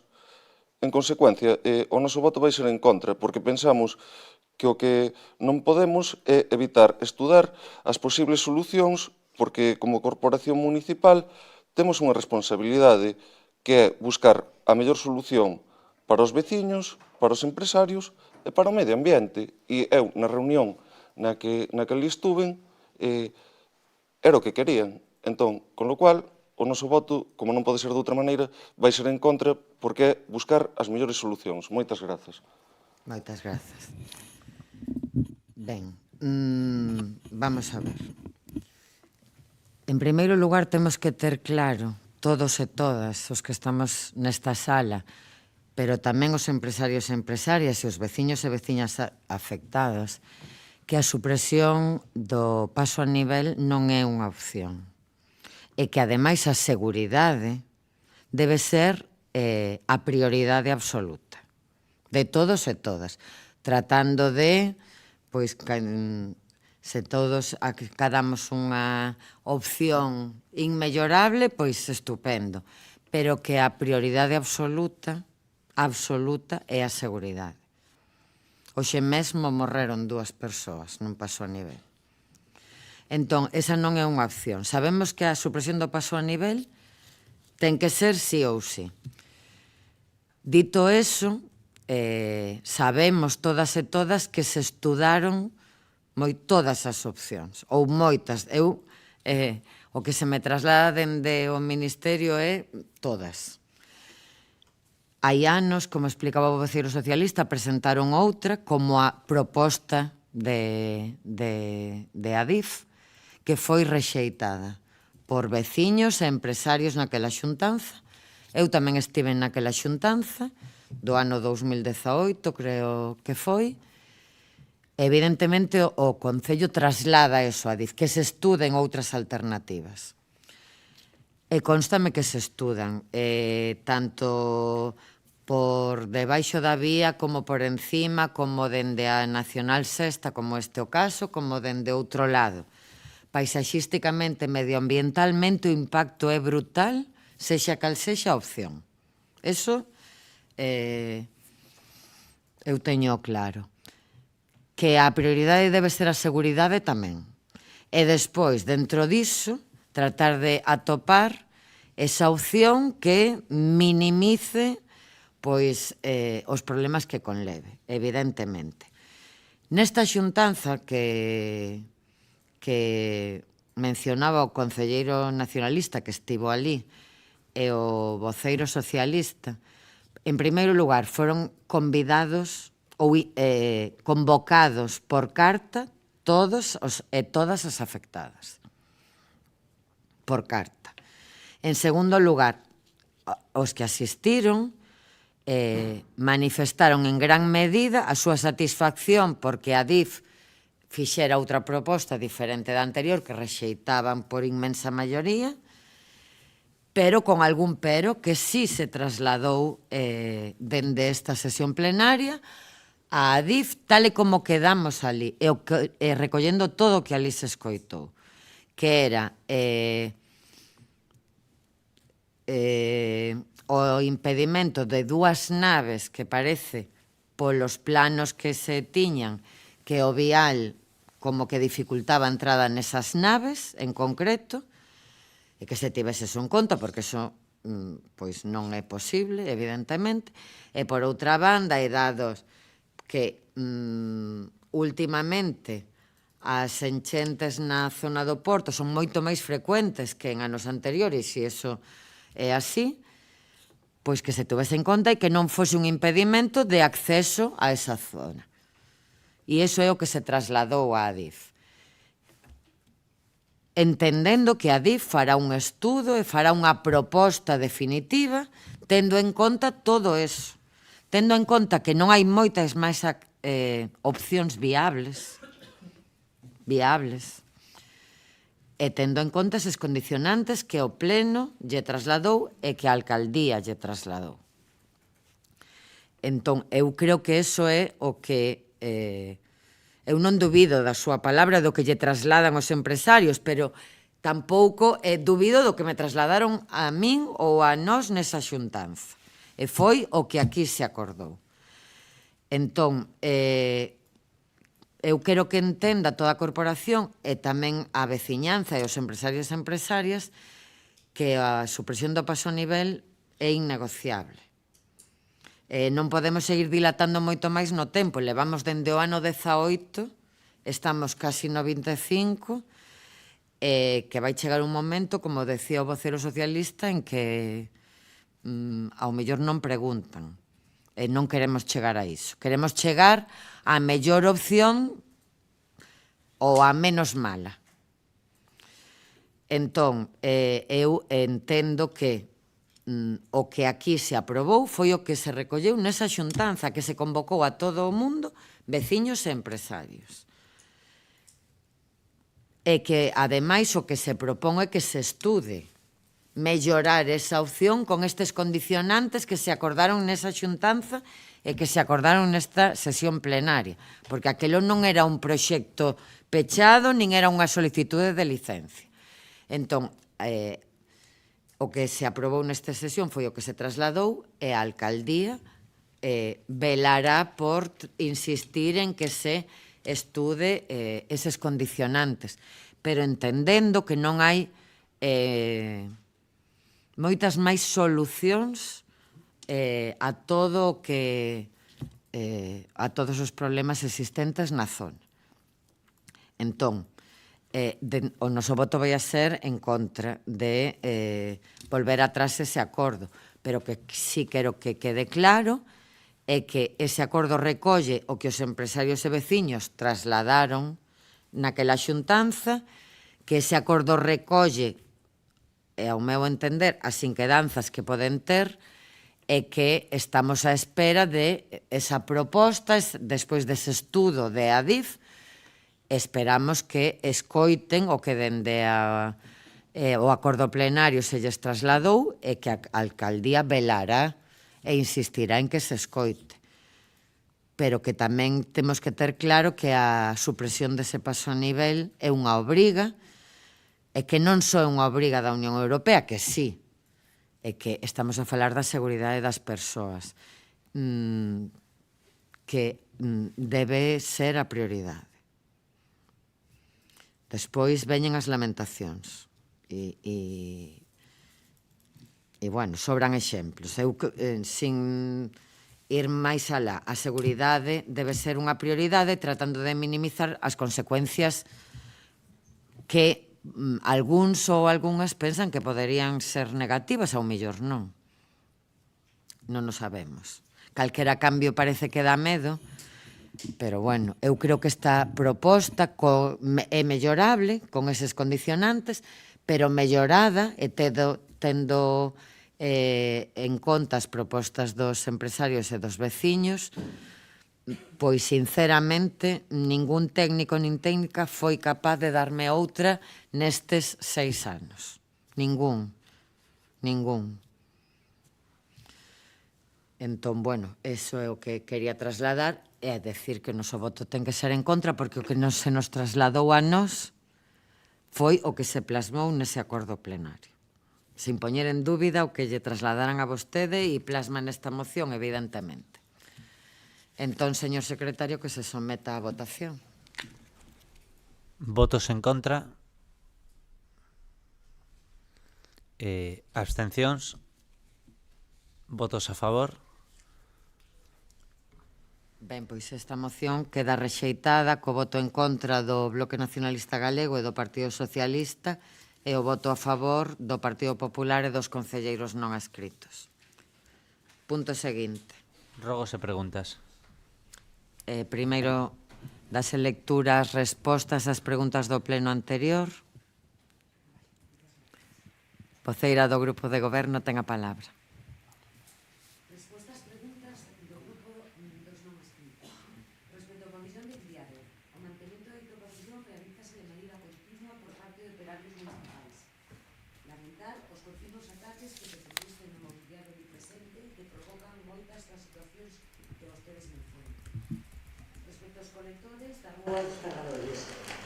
Estes colectores límpase de maneira continua reiterada por parte do Consorcio das Mariñas, así como de operarios municipais. Ben é certo que estes cheiros se producen neste e noutras zoas de contenedores e cabe concienciar os usuarios e usuarias do uso responsable dos mesmos, en especial no cumprimento do ciclo de reciclaxe en nos hogares. Sobre as malezas na parroquia de Bravío, o Concello realiza de maneira constante o seguimento destes e outros expedientes relacionados con este asunto. Unha vez finalizados estes expedientes e de non terse cumprido os mesmos, os propietarios son sancionados ou ben executados de maneira subsidiaria. Respecto ás obras levadas a cabo na Fábrica da Luz, as obras ás que se refiren consisten na execución de medidas excepcionais e urxentes para a protección do inmoble, derivadas da obra de execución ditada no seu momento. Resposta ás preguntas do Bloque Nacionalista sobre a redacción do informe no que se recollan as cifras e as medidas derivadas da non aprobación do plan de axuste. A intervención municipal emitirá un informe no momento no que sexamos coñecedores das magnitudes que se lle aplicarán ao Concello. Respecto á zona xardinada do Carregal, en próximas datas, operarios municipais realizarán labores de mantemento nesta zona. En canto ao nome, propóñenos que esta proposta sexa debatida e aprobada na próxima comisión de nomenclato. Sobre a Fábrica da Luz, o Goberno local mantivo varias xuntanzas coa propiedade para tratar de buscar unha solución ao estado de inmoble. A día de hoxe, leváronse a cabo unha serie de traballos consistentes na execución de medidas excepcionais e urxentes para a protección do inmoble, derivadas da obra de execución citada no seu momento. Respecto ás árbores do Camiño de San Xiao, estes traballos serán realizados unha vez finalicen as obras nesta zona. Sobre o convenio co Betanzos Club de Fútbol, a Consellería de Deportes está revisando os convenios con todas as entidades deportivas, coa finalidade de telos todos actualizados ao longo do próximo ano. Moitos deles son moi antigos, outros desactualizados, e consideramos oportuno o traballo de actualizar o convenio entre o Betanzos Club de Fútbol en particular e o do resto de convenios con entidades deportivas do seu conxunto. Respecto a actuacións nas instalacións deportivas do Sapeiro e Viriade, o campo de fútbol é propiedade da Comunidade de Augas e as pistas deportivas son municipais. Non obstante, o Concello comprometeuse a colaborar en corrixir esta situación que vostedes mencionan. En canto ao mantemento do pabillón de Viriade, realízase de maneira continua por parte de operarios municipais. Lamentar os continuos ataques que se producen no mobiliario de presente que provocan moitas das situacións que vostedes mencionan. Sobre as queixas do servicio de comedor. A finais do mes de outubro publicouse en redes sociais unha carta realizada e asignada por varios nenos e nenas do comedor con algunhas queixas. Aos poucos días, concretamente 3 días máis tarde, a alcaldía recibiu no seu despacho a varios destes nenos e nenas e as súas familias. A queixa fundamental que trasladaron foi o aumento da presencia de verduras no menú neste curso e solicitaron algúns cambios neste sentido. Dende o Concello, e tendo claro que a salubridade dos menús é unha prioridade, trasladouse á empresa esta solicitude, así como tamén a de seguir prestando atención ao tema da temperatura, aínda que sexa algo residual. No tocante ao de comer todos xuntos, no proxecto presentado pola Xunta de Galicia non se recolle a ampliación do espacio necesario para que isto sexa posible. O Concello trasladou a Xunta a súa discrepancia, solicitando que se reconsidere sin obter polo momento ninguna resposta. Respecto á instalación de desfibriladores, estánse a analizar medidas de seguridade para que estes puntos de colocación, posto que os mesmos xa foron víctima de continuos actos incívicos. En próximas datas darase solución a esta situación. Resposta ás preguntas do Partido Popular. Respecto ás obras da Plaza do Almirante, as obras que mencionan están a ser realizadas por unha empresa especialista nestes traballos e, como non, seguindo en todo momento as directrices dos responsables da Dirección de Obra e da supervisión constante e diaria do Servicio Técnico de Obras do Concello de Betanzos. En canto ás conrega que mencionan, estes acopios se realizan de maneira puntual e son retirados de maneira diaria por parte da empresa responsable da obra para o seu tratamento. Respecto á muralla do Valoncé, os servicios municipais realizan un seguimento periódico e están valorando a situación da dita construcción e, de ser o caso, as medidas a levar a cabo.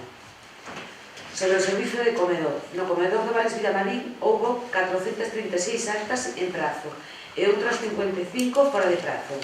As que hai que abrir outras 5 actas para o vindeiro 2 de decembro deste mesmo ano. O número de baixas no comedor para este curso foi de 21, aínda que 2 delas xa non chegaron a incorporarse.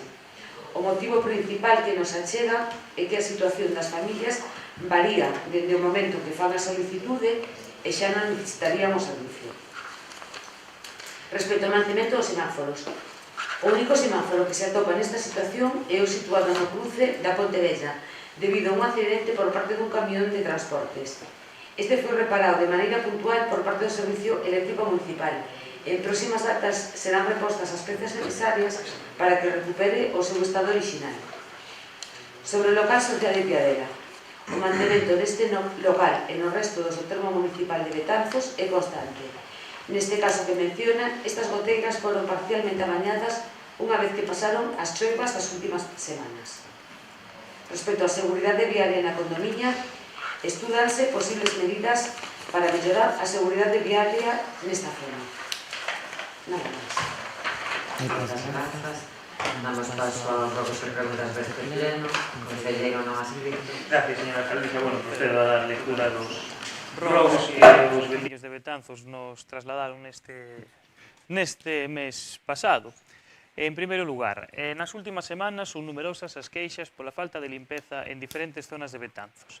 Residentes no primeiro tramo da Cruz Verde denuncian a acumulación de envases e desperdicios de comida na beirarrúa e nos portais da rúa. Unha situación similar á que se atopan os veciños da Feira Nova, que nos trasladan que especialmente durante as noites da fin de semana prodúcense reunións de persoas nos accesos ás fincas da zona que amencen cheas de basura. É coñecedor o Goberno Municipal destas situacións? Sería posible incrementar a limpeza nas citadas zonas, especialmente as mañás da fin de semana? Segundo, en sinalados días festivos deste mes de novembro, fomos conscientes dun incremento de determinados comportamentos incívicos que varios veciños prexudicados nos trasladaron. Pintadas en paredes de edificios, ataques e danos en vehículos, danos en diverso mobiliario, tanto público como privado, unha situación que, aínda sendo total responsabilidade do mal comportamento de determinados individuos, merece unha solución por parte da Administración Municipal. Entendendo que o Goberno local coñece, ao igual que nós, estes feitos, preguntamos: que medidas se están levando a cabo para evitar que estes comportamentos sigan producíndose? Terceiro, durante as últimas semanas estivéronse a levar a cabo obras de humanización no coñecido como Camiño da Veiga. No transcurso destas, os veciños da ZOA detectaron que o novo pavimento se eleva uns centímetros, deixando a calzada ao mesmo nivel que a entrada de garaxes e portais, polo que temen que cando se produzan choivas a auga poida entrar nas súas casas. Coñece o Concello se esta situación é a definitiva na que vai a quedar a calzada tras a execución da obra? Poden garantizar aos veciños que non terán os problemas mencionados? Do mesmo modo, os mesmos veciños tamén nos trasladan a súa preocupación polo estado do inmoble sito no número 2 da Rúa Mandeo. Este encóntrase nun estado lamentable e sumamos o risco que recentemente se produciron roturas nunha das súas portas, polo que o acceso á vivenda está totalmente libre, é dicir, pode acceder á vivenda calqueira que queira entrar. É por isto que rogamos que con urxencia tomen as medidas oportunas para garantizar a seguridade de veciños e viandantes. Cuarto, veciños da Rúa da Ribeira trasládanos a perigosa situación na que se atopa o inmueble do número 28.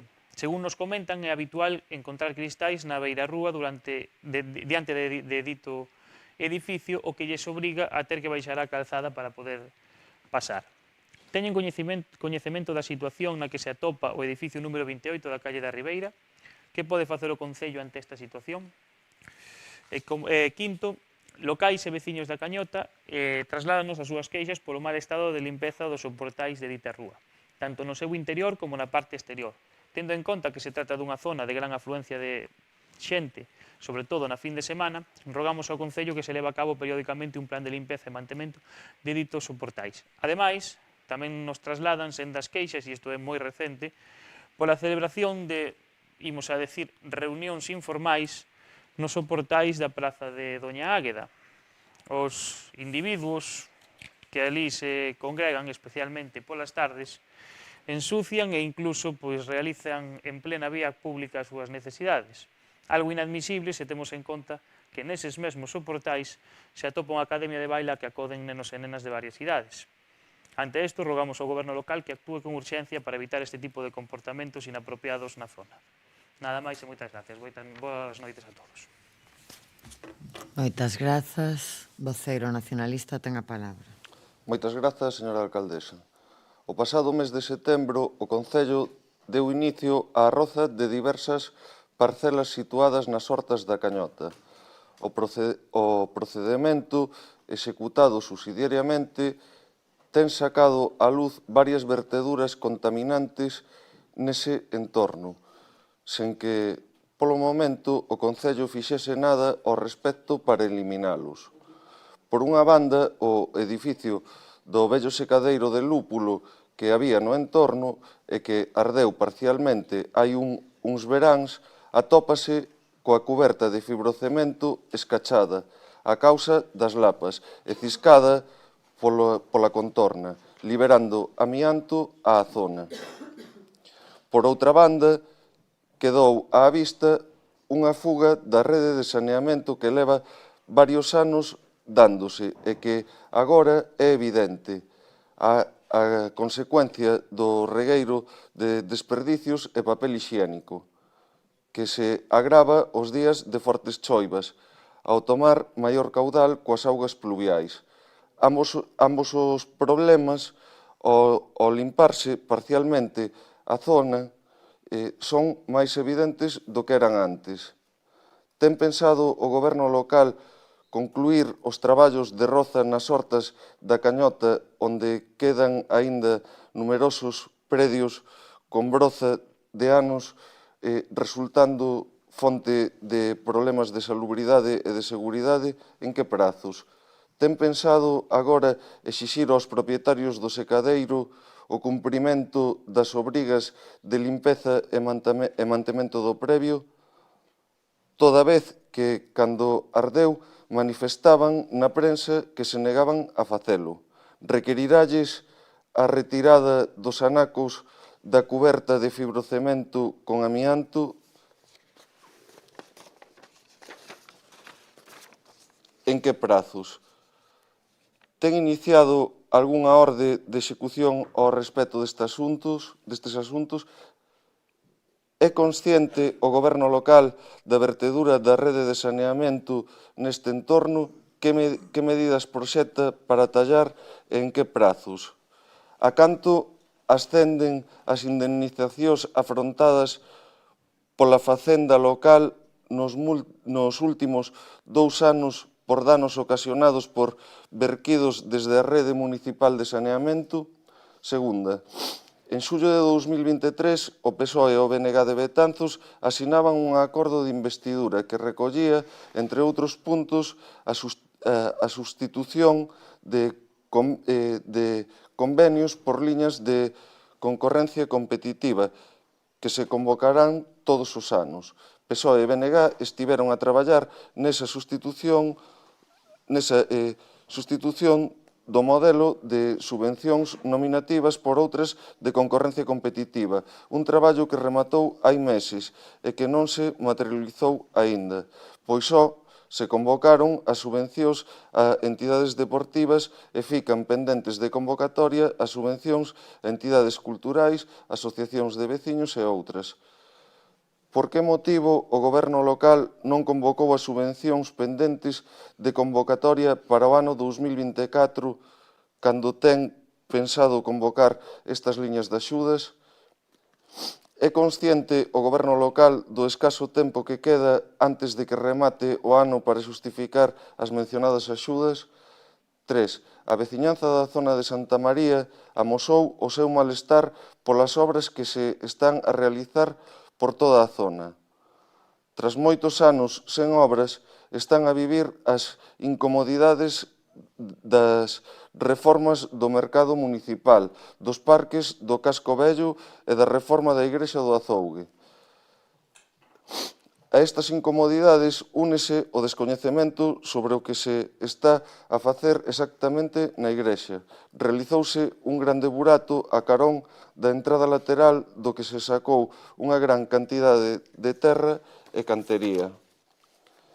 Existe unha enorme lousa de formigón no adro de uso descoñecido e que se publicou o conxunto do contido da reforma. E non se publicou o conxunto do contido da reforma, perdón.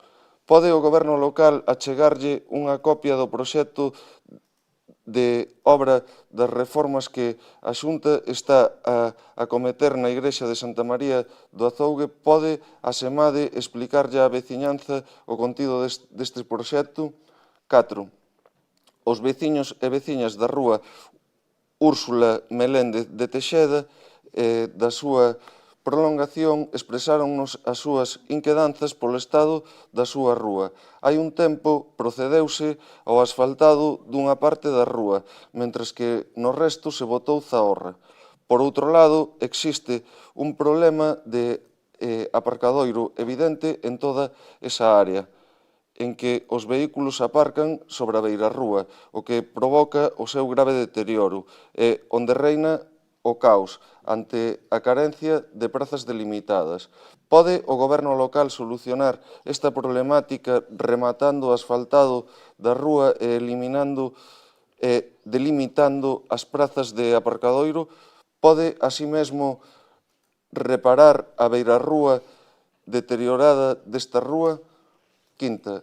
Unha vez máis, queremos requerirlle ao Goberno local que atenda as necesidades das betanceiras do rural. Nesta ocasión, centrámonos na mellora de 2 locais sociais. O local social de Castro amosa un estado lamentável. O interior está cheo de insectos, de caracois e de vexetación que entra polas fiestras rotas. Faise moi necesario un cambio de fiestras e unha limpeza integral. Por outro lado, o local social de Xanrozo ten a porta traseira completamente esnaquizada e, como xa dixemos en plenos pasados, amosa danos no teito por culpa das humidades. Pode o Goberno local atender as necesidades destas veciñas e realizar as oportunas melloras nestes locais sociais? 6. Hai uns meses, xa en 2022, o Concello de Betanzos asumiu a cesión dos tramos urbanos da Nacional 6, que atravesan o noso núcleo urbano. Logo desa cesión, tiña previsto un proxecto de melloras e humanización desa zona. A día de hoxe descoñecemos que foi dese proxecto, ao tempo que os veciños e veciñas exixen melloras na seguridade viaria, especialmente nos pasos de peóns da Avenida de Castela. Pode o Goberno local indicarnos cales foron os avances que se produciron no proxecto de mellora e humanización da Nacional 6 ao paso por Betanzos?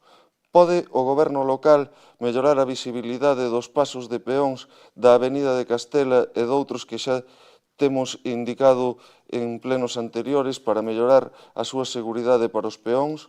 7. Na mesma liña de mellorar a seguridade viaria, desde o Bloque Nacionalista Galego pedimos desde o Bloque Nacionalista pedimos o pintado dos cruzamentos da Nacional 6 á altura de Vista Alegre e na Ponte Vella. Pode o Goberno local proceder ao repintado das marcas viarias dos mencionados cruzamentos e instar ao Goberno do Estado a que o faga nas zonas que son da súa titularidade? Oitava, a transparencia e a participación cidadá son dúas das cuestións que nos preocupan especialmente no Bloque Nacionalista Galego. Por ese motivo, solicitamos no seu día a creación do Consello Municipal dos Deportes e do Consello Municipal da Cultura. Eses órganos reuníronse en varias ocasións, só no caso do Consello da Cultura. Mais a periodicidade que había prevista non se está a cumprir. Pode o Goberno local proceder á convocatoria de novas xuntanzas dos Consellos Municipais de Participación Cidadá? Moitas grazas e boa noite. Moitas grazas. Voceiro Popular. Señora alcaldesa, rogos e preguntas do Partido Popular do 26 de novembro de 2024. Primeiro, usuarios do servicio de taxis de Betanzos mostraron o seu descontento pola ausencia de dito servicio en horarios concretos, como son os días da semana ao redor das 8 do serán e os sábados e domingos, despois da hora de xantar, ao redor das 5 da tarde. Pode valorar o Concello a posibilidade de que este servicio se preste como é debido ao longo de toda a xornada? 2. Veciños e veciñas da Rúa Nova están preocupados polos problemas de convivencia que se están a xerar na zona por mor do comportamento incívico dun veciño. Quéixanse de ruídos continuos como berros e música alta a horas inadecuadas, así como un fedor que sale da súa vivenda e que consideran insoportable. Teñen coñecemento destes feitos e consideran poñer algunha solución para mellorar a convivencia nesa rúa? 3. Seguimos a recibir queixas polo estado do camiño de Sanxao. En esta mesma liña, sumamos ao estado dos camiños da Marrona e do Regueiro, ambos dous en Ribeira, os cales non se atopan en condicións ideais para os veciños que teñen que facer uso deles. Teñen coñecemento destas situacións e se está previsto arranxalas? 4. Neste punto solicitamos información sobre o estado da pista do Coto, que sube á residencia García Irmáns, despois de que se solicitara o seu mantemento. 5. Lembrando a aprobación en pleno da celebración dun homenaxe ao Dr. Don Xesús Gundín, gustaríanos reincidir neste punto, xa que pensamos que é unha homenaxe máis que merecida. Teñen a ben leválo adiante próximamente? 6. Veciñas e veciños afectados polo Plan Xeral de Ordenación Municipal pregúntanos en que punto se atopa nestes intres. Poderán darnos información sobre isto? 7. Veciñas e veciños da zona da Volta do Codo reclaman que se faga unha limpeza da maleza que asolaga a beirarrúa para non ter que botar o pé á estrada cando pasan camiñando por dito tramo. Está prevista a limpeza de dita beirarrúa? 8. No lateral do Centro Social da Terceira Idade, antes de Pulpeira do Pirri, hai un panel informativo nun estado de deterioro que pode resultar perigoso para os viandantes. Valoran reparalo se é que sou o seu ou sustituílo ou ordenar sustituílo se é de un privado. Nada máis, moitas gracias e boas noites a todos. Moitas grazas, pois, sen máis temas que tratar, levantamos a sesión. Boa noite.